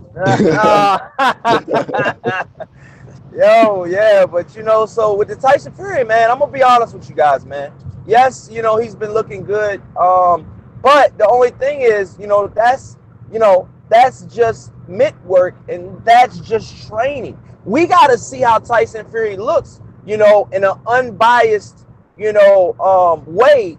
What I'm trying to say is we gotta see if Tyson Fury is gonna be even the same fighter after getting almost iced. That's true. By Deontay Wilder, man. We cannot forget about that. That was a devastating knockdown. I mean, wow. I mean, the guy, a lot. I say about 90% of the boxers, we all know, wouldn't get up from that. I'm gonna be honest, and when not only get up from it, win the fucking rest of the round. I mean, it's just remarkable. Niggas love to talk about the knockdown, but don't talk about how he got up and dominated the last half of that shit. Hey, man, when you're unbiased, you got to talk about it, man. You got to talk about it because you don't have any agendas. You're not riding Deontay Wilder's and you're not going out there. You're not getting paid on the side for the Deontay Wilder fan club. So but you will. I'm gonna give credit where credit's due. Deontay Wilder had an awesome knockdown. But he thought it was over. He thought it was over. He ate the cake. Y'all want to talk about cupcakes? He ate the cake before he blew the candles out. I mean, I'm gonna be honest with you guys, man. And it was crazy because 95% of the time he knocked you down, he ices the shit out of you. And it's a wrap. Mute real quick, D. Mute real quick. Oh, what's up, D? What's up, Salute to D, man. What's going What on? up? What up? Hey, we're gonna come to you in a second, D. Go ahead and mute real quick. What up, though? All right. All right, so yeah, back to what I was saying. Salute to D, man. But yeah, like I was saying, Tyson Fury, we gotta see if that Deontay Wilder fight had a lasting effect on Tyson Fury, because let's be honest, we don't know if Deontay Wilder's gonna be the same. Yes, he got a 1-round knockout, but you know, he was in there with Dominic Brazil. I'm not taking anything away from Deontay Wilder, but that was a grueling fight. Deontay, let's not act like Deontay Wilder did not take any punishment in that fight. They both took punishment. You know, they both took punishment. Some say Deontay Wilder got hurt in the Tyson Fury fight. He did. That's surprising with the guy that's quote unquote with no power. Just saying, and that took a 2-year hiatus. You know, just remarkable. Tyson Fury's story is remarkable. You know, but moving forward, on another note, same topic. Tyson Fury, they're saying that, you know, Tyson Fury came out of his own mouth and made references to and made hints to that this Tom Schwartz versus Tyson Fury could possibly be for the WBO heavyweight title, you know, which is crazy because Andy Ruiz just won it about 2 weeks ago, less than 30 days, okay? And the WBO is already talking about stripping Andy Ruiz. I mean, if they strip him, I want to get you guys' thoughts on that. You know, I guess we could, you know, make that the next thing or whatever if you want, Black Horseman. But I just think it's effed up, man. You know, without cussing and all that on your show. I think it's effed up. I think it's BS. It's fucked up, bro. This is the UGC boxing channel, bro. Let that shit rip. We don't hold back over here. Oh, my bad, yo. All right. But yeah, man, you know, I just think it's effed up. I think it's bullshit. I just want to see, you know, the best fight the best. And maybe this is the WBO, you know, because let's be honest, if the WBO goes with Tyson Fury, you know, they believe in him, you know. And obviously there's a lot of politics behind that. But as us fans, what do we think about, like, you know, the WBO doing this? You know, for even Tyson Fury to even hint and tell us, like, you know, hey, the WBO, we're in talks with the WBO right now, you know, stating that it could possibly be on the line, you know. And, you know, let's be honest, the WBO stripped Tyson Fury when it was in it with, you know, when he was with, when he beat Klitschko. But, you know, moving on, what was your next one, Noah? Because we can talk about that later, I guess. Sergey Lipinets hitting harder than Errol Spence. Oh yeah, Sergey Lipinets. And one more thing about Tyson Fury. Just so y'all know, man, every time Corey Lee come on, he takes over, so he gonna be reading the comments in a second and all of that shit. No. I'm gonna make it fast. My bad. I'm gonna make it fast. That's why he was doing that exception speech at the beginning. He's like, all right, this is my show now. He's like, I just want to say shout out to the whole panel. My bad, yo. We're gonna get to y'all, chat. My bad, yo. My bad. But yeah, so yeah, before I move on to the Earl Spence power thing, Tyson Fury fighting Tom Schwartz. I'm not gonna say it's on upset alert, but nobody and their baby's mother is giving Tom Schwartz a fucking chance, dude. Nobody is. You know what I'm saying? And I think we need to look more into Tom Schwartz. He's a legitimate top 10 heavyweight. Okay, he's an undefeated heavyweight. He's never tasted defeat. Okay, and I think, you know, I truly believe that, you know, he's a pretty good fighter, man. You know, but we'll see. You know, we'll see. We'll definitely see. But in the heavyweight division, anything is possible. I will say that. But I think we need to talk about that as well, man. Who is Tom Schwartz? You know, who is Tom Schwartz? Okay, this is fight week for Tyson Fury. It's going down, baby. But yeah, Earl Spence, Mikey Garcia. Is Mikey Garcia trolling because he said, you know, Sergey Lipinets is harder than Earl Spence? I'm going to be honest. I think he's telling the truth. Like, have I ever got hit by Earl Spence? Hell no. Have I ever got hit by Mikey Garcia? Hell no. Or Sergey Lipinets? Hell no. But Sergey Lipinets has thudding power. We've seen that on display. We've seen it, you know? Sergey Lipinets is just coming off of a win. Who did he just beat recently? I can't. Lamont Peterson. Yeah, Lamont Peterson. Hey, he didn't just beat him. He retired that nigga, bro. He retired Lamont Peterson, okay? Possibly a future Hall of Famer. I mean, shit, you got Gotti and Mickey Ward in the Hall of Fame. I think Lamar Peterson did more than they did, but just saying, you know. And that's another thing too. I don't want to switch topics, but that's another thing. Speaking about the Hall of Fame, I was on the Ringside Reporter last week, and I have a wrench on their show. They only have like 3 wrenches on the whole show. This guy that's on the show every week said that Zab Judah, the reason why Zab Judah will not be in the Hall of Fame is because he's black. I instantly iced the shit out of this dude. Why would he say some dumbass shit? That don't even make sense at all. This dude named Legendary Boxer. So if you ever see him on the show, or if you troll. Corey, remember the other day when I said somebody was hating on you on another stream? That was him. Oh, that was he him? was the one hating on you. Wow. Yo, that dude's a troll. He's a troll. Legendary Boxer's a troll, man. Yeah. Wow. But yeah, man. So Earl Spence, I think Earl Spence has power. I think Sergey Lipinets has power. But I think it's all about punch placement.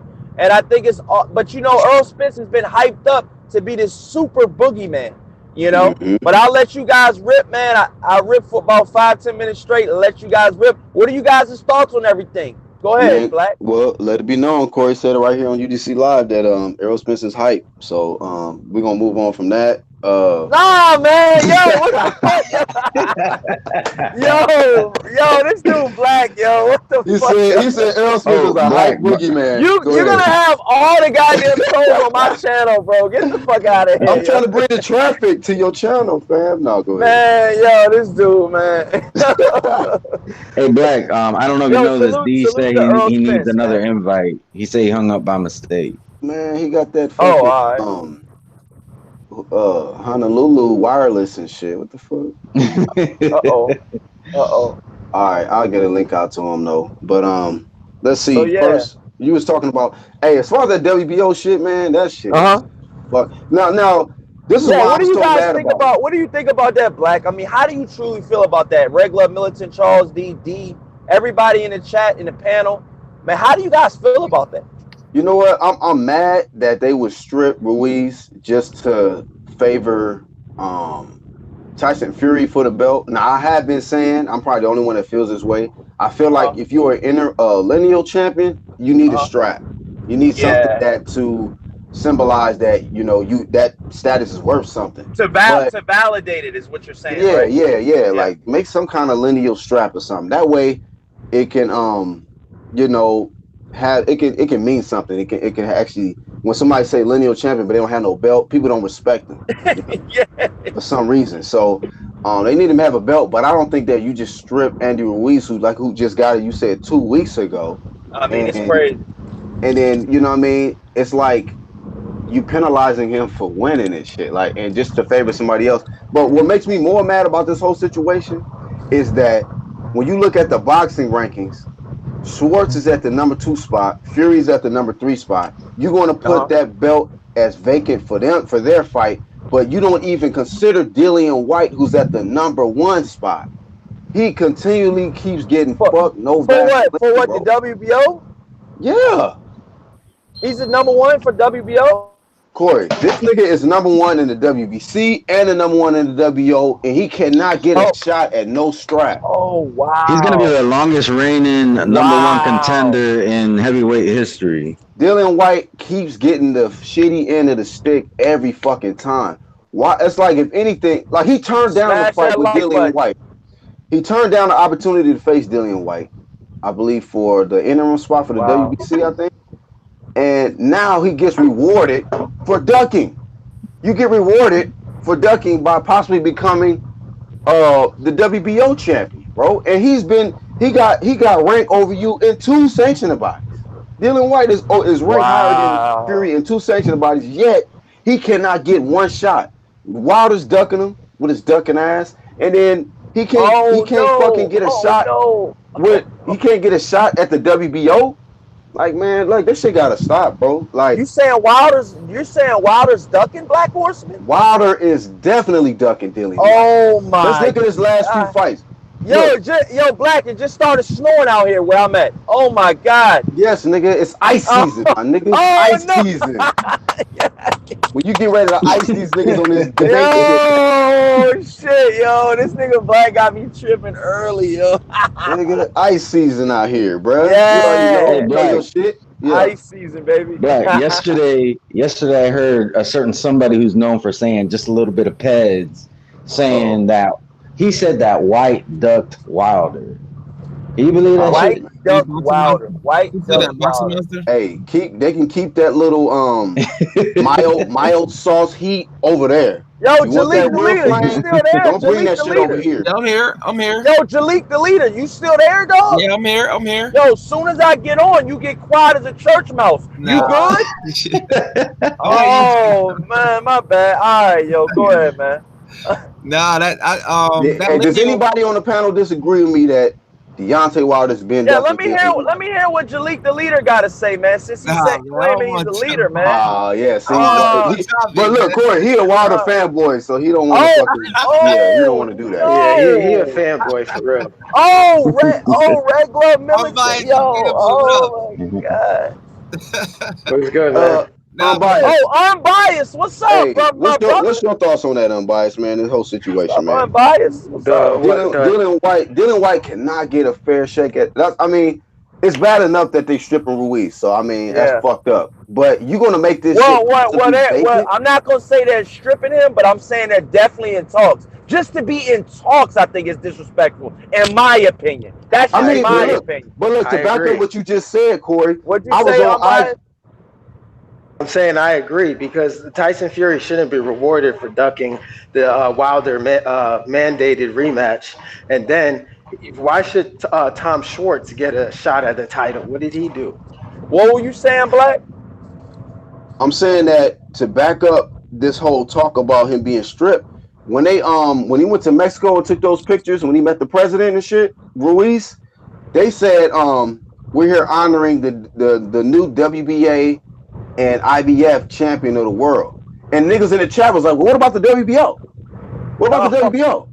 Like they just completely left that out. So I'm like, I think he literally about to get stripped because they're not even acknowledging that he's the WBO champion at all.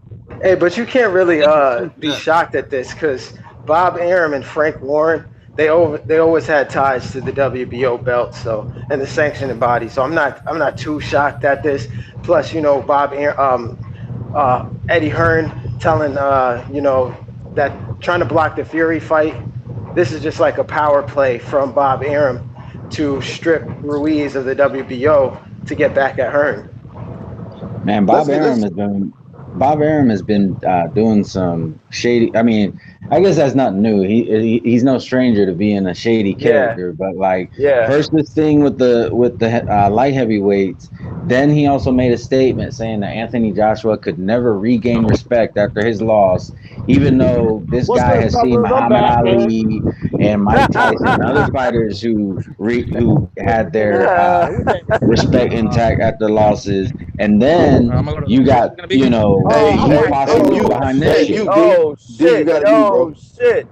Hey, real quick, in the chat, hey, Sean Newton, welcome to the chat, bro. He says White is kicking himself now. What do you mean? Can you explain that? Well, what's up, D? Double talking D, where you at, bro? He don't know how to use technology. He don't know how to take himself up. What's up, dog? Shut up, Jalik, you don't even know shit, bro. Jalik the leader. Oh shit, Jalik the leader, yo. This is crazy, man. Jalik, man. Yo, this nigga Jalik the leader, yo. Jalik versus D. all night. My new Oh my god. Hey yo, my new name is Jalik the A side, man. I'm Jalik the A side. Oh my god. Oh. But yo, can I say something about that? Jalik, let me tell you something. You definitely ain't the A side.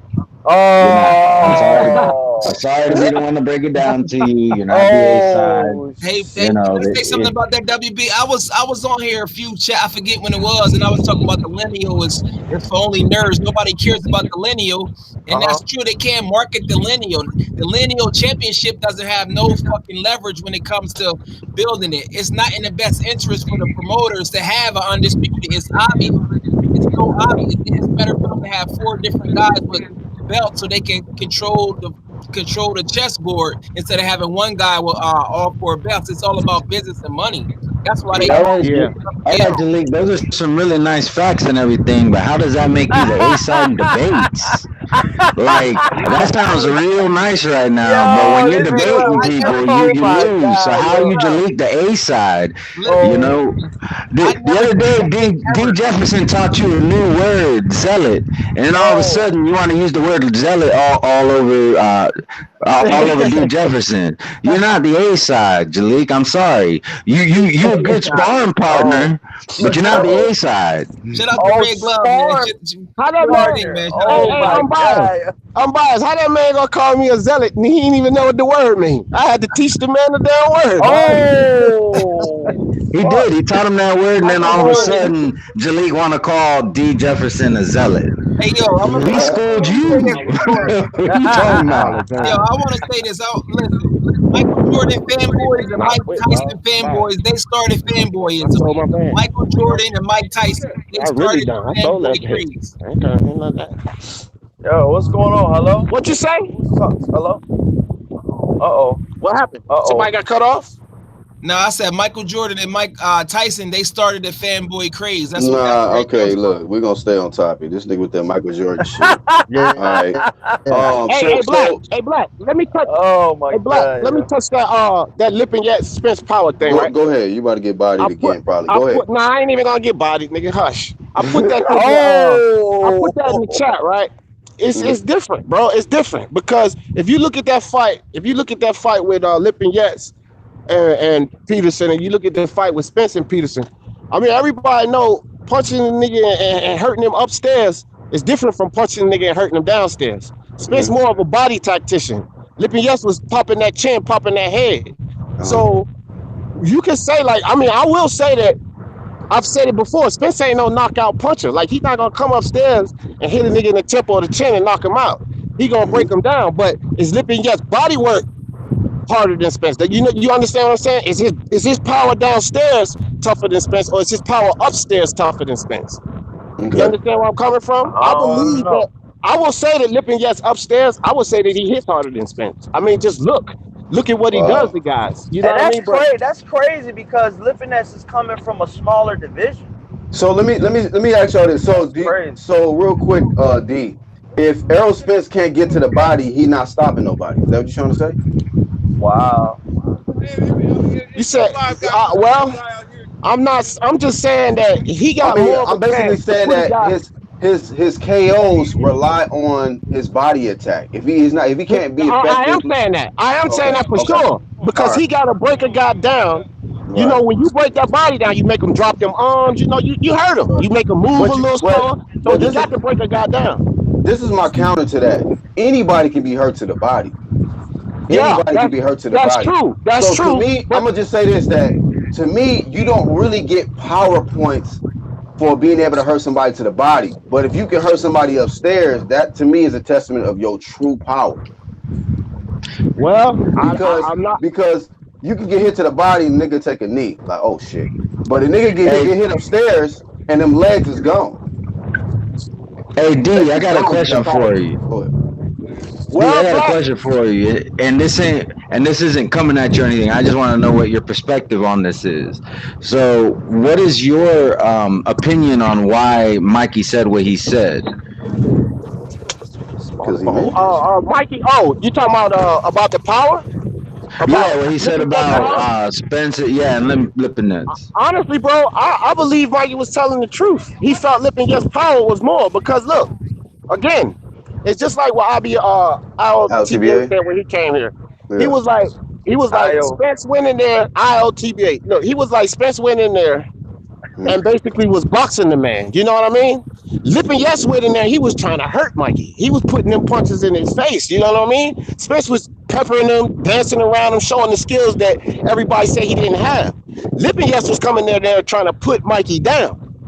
So, and then like I said, when you see Lip and Yes hit guys, like when he was hitting Peterson, don't those punches look harder than Spence punches? They look harder than Spence punches to me. I just looked at Lamont's face after the fight. I wasn't really paying attention though, to be honest with you. Yeah. I just saw the But nigga retire.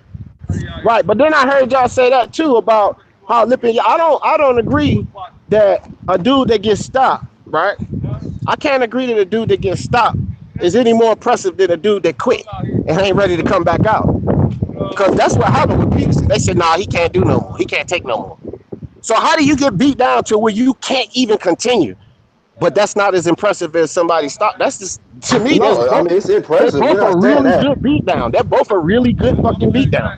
Yeah, but we're not debating that. We're just debating the fact of if he's telling the truth. I mean, but you and IOTBA agree that it's possibly true that Sergey Libanez does hit harder than Errol I Spence. mean, dog, you gotta be factual. You gotta be actual and factual with this shit. Other than that, stop talking about sports if you can't admit the truth, bro. I mean, Yeah. to me, it just seemed like he won't. I don't So think he's lying, bro. What reason do he have to fucking lie? that's Like what I these people said. say, oh, Mikey lying, Mikey lying. You know, it's basically what you said with me with Hurd. And Mhm. Hurd said that man hits hard. So I got it. What? Like you said, what reason do Hurd have to lie? What reason do Yeah, Mikey have to lie? yeah, You know what I mean? So I don't know, dog. I believe him. I believe him. yeah. I ain't That's what's never, up, because D. I always said to everybody, Spence ain't no one hit knockout guy. You know what I mean? He don't just come and hit a guy with a couple of shots and hurt him and then put him out like that. He got to work him down. He got to beat him down and then get him out of there. Yeah, yeah. Well, and then too, when our TBA was on, we was talking about how, like, yeah, he does have 21 knockouts, but will those knockouts continue when he increases competition? Because, like I said, we talked about this yesterday. He only fought one top welterweight, and then I know that Mikey Garcia was considered a top pound for pound guy, but he ain't no top welterweight though. And he didn't knock him out. So we've seen that good boxers in the past where they step up in competition and the knockouts decrease. Same thing with Yeah, Thurman and many other fighters, man. So yeah. that's when you really can see, like, if somebody has true power or if it's just like, it just depends on the competition that they had in front of them, the way they was able to get them out of there. Yeah, So is that why you're crowning him the new one time? He is the one time. I want to ask y'all This this is the dude. because He is the one time. I One heard belt, one weight division, one top welterweight on his resume. One Black, time. Black. I want to ask you this because when ILTBA was on here, y'all were talking about Gamboa, right? And I think I heard a couple of Yeah. people say that Gamboa was a top fighter when he fought Crawford, right? Didn't Yeah. I hear somebody say that? Well, let me disagree with that because Gamboa wasn't a top fighter since featherweight. When he fought Crawford, he wasn't no damn featherweight. But since featherweight, he ain't won shit, bro.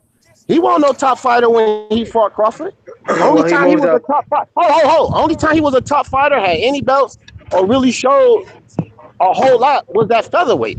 After featherweight, he started losing and all of Hold that. on. He didn't do so. Hold No, on, Yeah, let but me finish. hold on, So if bro. you say, Because hold on, let me finish this time. he Don't was start that shit. undefeated. So if he you was saying that undefeated, a bro. person got to prove something when they go up in power, right? Huh? That's what you just said. What did Gamboa prove after he left featherweight? He won up. He went up and beat Darlis Perez for an interim title, and then fought Crawford. Fuck an interim title, I'm biased. Who the fuck ever cares about an interim title? What did Well, he, you an said interim title if is he's supposed to give you a champion? I don't count no interim title for shit, bro. All of these fucking bullshit interim titles, So, don't even throw no no, but interim you said title at me. you That's a asked if he bullshit was title. ranked. If he was ranked. Jamal is an interim champion, right? Yeah, and I ain't never gave him no respect for that shit. He need to go get a belt. I don't give a fuck. I like Jamal. I ain't never gave him no I'm just respect for saying, no but fucking interim does title. that mean that he's still not a good fighter because he's holding an interim belt? Is Jamal Well, is Jamal Charlo a top guy? Do y'all I consider mean, Jamal Charlo a top guy? at the he's Tell the at the truth. featherweight, top of his sanctioning yes, body. Yes, he's at the top Man, of his yes. sanctioning body. I don't. What are you Well, talking okay. about? Okay, so because a guy sits at the top of a sanctioning body, Dillian y'all White is a consider him a top top guy. guy, He's in huh? the top of two. Dillian White is the top Okay, guy. bro. He's at the top of two Oh, sanctioning bodies. no. Okay, So just yeah, because he don't Dylan have an White official deserves it. belt, he's not a top guy? Dillian White deserves it. I don't think. Listen, man, Charlo. Who the fuck has Jamal Charlo fought for us to consider him a top guy? That's the complaint about Charlo. He got to fight the best. That's the I hear complaint you. that most of us have about Charlo. He's got to fight these top guys. Is that right or wrong? No, that's right. Yeah. Okay, so how the fuck do we consider him a top guy and he ain't fought no fucking body? I Well, don't give a fuck what they rank he's him. I just don't care come what on they now. rank him. But this is a former champion who went up in weight. So you can't just say Dude, like, well, he's not a okay, top well, guy. Okay, Mikey went I to tell you this. Paul. I don't Mikey consider was no one. Oh, go ahead. well, I mean, because it's like you trying to use that I think you try to use the comparison with Gamboa and Crawford, and then try to discredit Gamboa. But Mike, I mean, he was a top guy. He was considered a top guy, one of the most dangerous guys as far as his skill set. Mikey was a top guy. He went up and fought Arrow. He got his ass beat. I mean, so I don't know what your point that you're trying to make, though. Go ahead. All right. My point is, I didn't consider Mikey a top guy. I don't consider Charlo a top guy. I mean, not Mikey, Gamboa a top guy. I consider Gamboa a top guy at a smaller weight. But when somebody say, oh, Spence showed us something, but he didn't really show us nothing because Mikey came up from 140. Then how the fuck we gonna talk about Crawford showing us something with Gamboa? Because he won't really see it until he came up. Yeah, Gamboa moved up and fought and got an interim title at that weight. Gamboa didn't show Crawford. Gamboa didn't show top prowess, but at featherweight is what I'm telling you. When he was a small, which is basically the same thing with Mikey. Mikey showed top prowess at 135 and 140. So then when he comes up to Spence, and he don't do the same things, the same way when Gamboa's went up and weight, and he didn't do the same thing. So I'm saying it's basically the same scenario. It's Gamboa and Crawford is no greater than Spence and Mikey. It's the same scenario because Gamboa didn't do shit since featherweight. He wasn't no top guy after he left featherweight. When he moved up and fought bigger guys, he couldn't do the same thing he did at featherweight. Okay. He couldn't. Now you do know why we brought that up initially, right? Because we was talking about LTBA. I don't know because I came in late. Well, let me just prep you on it. LTBA was talking about how we've seen that Errol can do everything, and I said that I don't feel like he's been in there with a real puncher yet, to where if he gets hurt, can he bounce back? How does he respond if he gets hurt? And then he said, well, who did Crawford get hurt by? When we said Gamboa. Oh, okay. That's why we brought him up, Oh, okay. I see what y'all saying. Well, then, in that case, okay. Because Gamboa had, okay. I see that. I can go along with that. Because when you get hurt, you got to adjust. You get hurt, you got to adjust. Right. You got to make some adjustments and shit like that. So I feel that. But let me ask you this. Kell Brook hurt Spence. Kell Brook hurt Spence. I mean, did he? Yeah, he got hurt in that fight. He hurt Spence once in that fight. Remember when he hit Spence? Spence was by the corner, and Spence backed up in the fucking corner. Then he grabbed Brook, turned him around, and threw 2 body shots. But when he hit Spence, he hurt him, and Spence backed into that corner, bro. Oh wow. I don't know if Kell Brook hurt because I mean I studied that fight like 3 or 4 times. I don't know. Corey, I'm gonna tell you exactly what round it is, homie. 10th round. Oh, go ahead. I'm gonna tell you exactly what round it is. You go look at it and you tell me. 10th round. They was up by the corner. Brook hit him. Boom. You can see it. You can see it clearly. He hurt Spence. Spence reacted though. He grabbed a hold of Brook. He turned him. He turned Brook by that corner and threw 2 body shots and then he backstepped out. What I'm just saying though is that's getting hurt and that's the adjustment. Okay. It's kind of answering your question. And I'm not disagreeing with you because I got to go back and watch that round too. But yeah, go watch it. Round 10. My question to you is, does people actually consider Brook a puncher? Or like, you hear me, D? You said what? I said, do people actually really consider Kell Brook a real puncher though? Who cares, bro? Listen, I get what you're saying, but if you get hurt, the question was, you want to see him get hurt. The question was if this guy's a real puncher. The question was, I don't think nobody considers him a real puncher, Black, but that's not the question I was answering. You said you want to see Spence get hurt and how he reacts. You didn't say that the guy had to be a big puncher for him to get that reaction. No, fair enough. Is that not right? Fair enough. Okay, so but also when I was talking to LTBA, that's why I said I can't give him that full stamp, that special stamp, because he's only fought one top guy in the welterweight division. And we were talking about how, he got all these KOs, but I was saying that these KOs ain't coming against top guys. Right. No, when you cleared that up, I ain't fucking arguing with that, bro. Because I said I understand. I understand your point on that. That's why, it would be more impressive to me, if we talking about questioning his chin and if he can really make adjustments to somebody who could really hurt him. Right. Well, that's why I asked you, is Kell Brook if you go look at the 10th round, if you go look at the 10th round in the Brook fight, you'll see that, he turned Spence. I mean, he didn't wobble him like Gamboa did, but he hurt him. That shot hurt him. And Spence backed up off of that shit and then he grabbed. When the motherfucker, when you hit a motherfucker, he back up off of you and then lunge forward and grab you, you hurt him. Okay. Right or wrong? Do y'all agree with that? When a motherfucker hit you with a good shot and you see that fighter back up off of him, bend down and rush and grab him up, wrap him up, that means he hurt him, right? Yeah. Let me ask you a question. Y'all gonna see that in the 10th round. Y'all gonna see that in the 10th round. Go watch it. No, and I agree with you 100%. You're gonna see Spence turn him. You're gonna see Spence grab him, turn Brook into that corner, fire off 2 body shots and get away. Yeah. And to me, that's the adjustment that you're asking for. You understand what I'm saying? No, I'm with you 100% on that. Now, let me ask you a quick question. Do you think that Kell Brook punches harder than a Bud Crawford or Keith Thurman? No. Okay. So if Bud Crawford don't punch harder than no fucking Bud or Keith Thurman. Okay, that's my point. Because I want to see so if Bud Crawford and Keith Thurman hit him with some smoke, right? How do you think he gonna respond? If he got hurt by Kell Brook, who is not really considered a real puncher like that, he's a good boxer.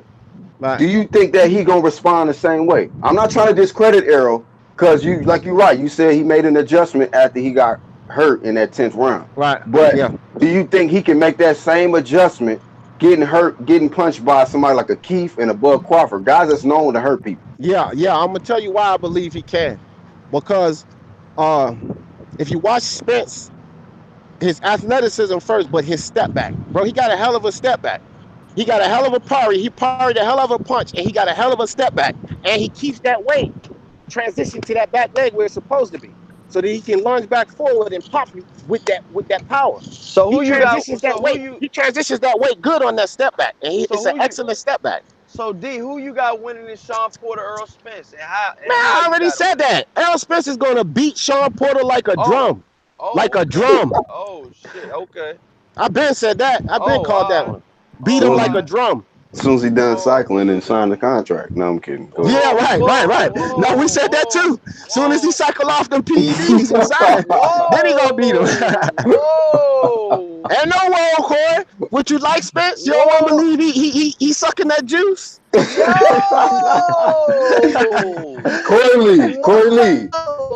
Corey Lee, did you miss us? Hey,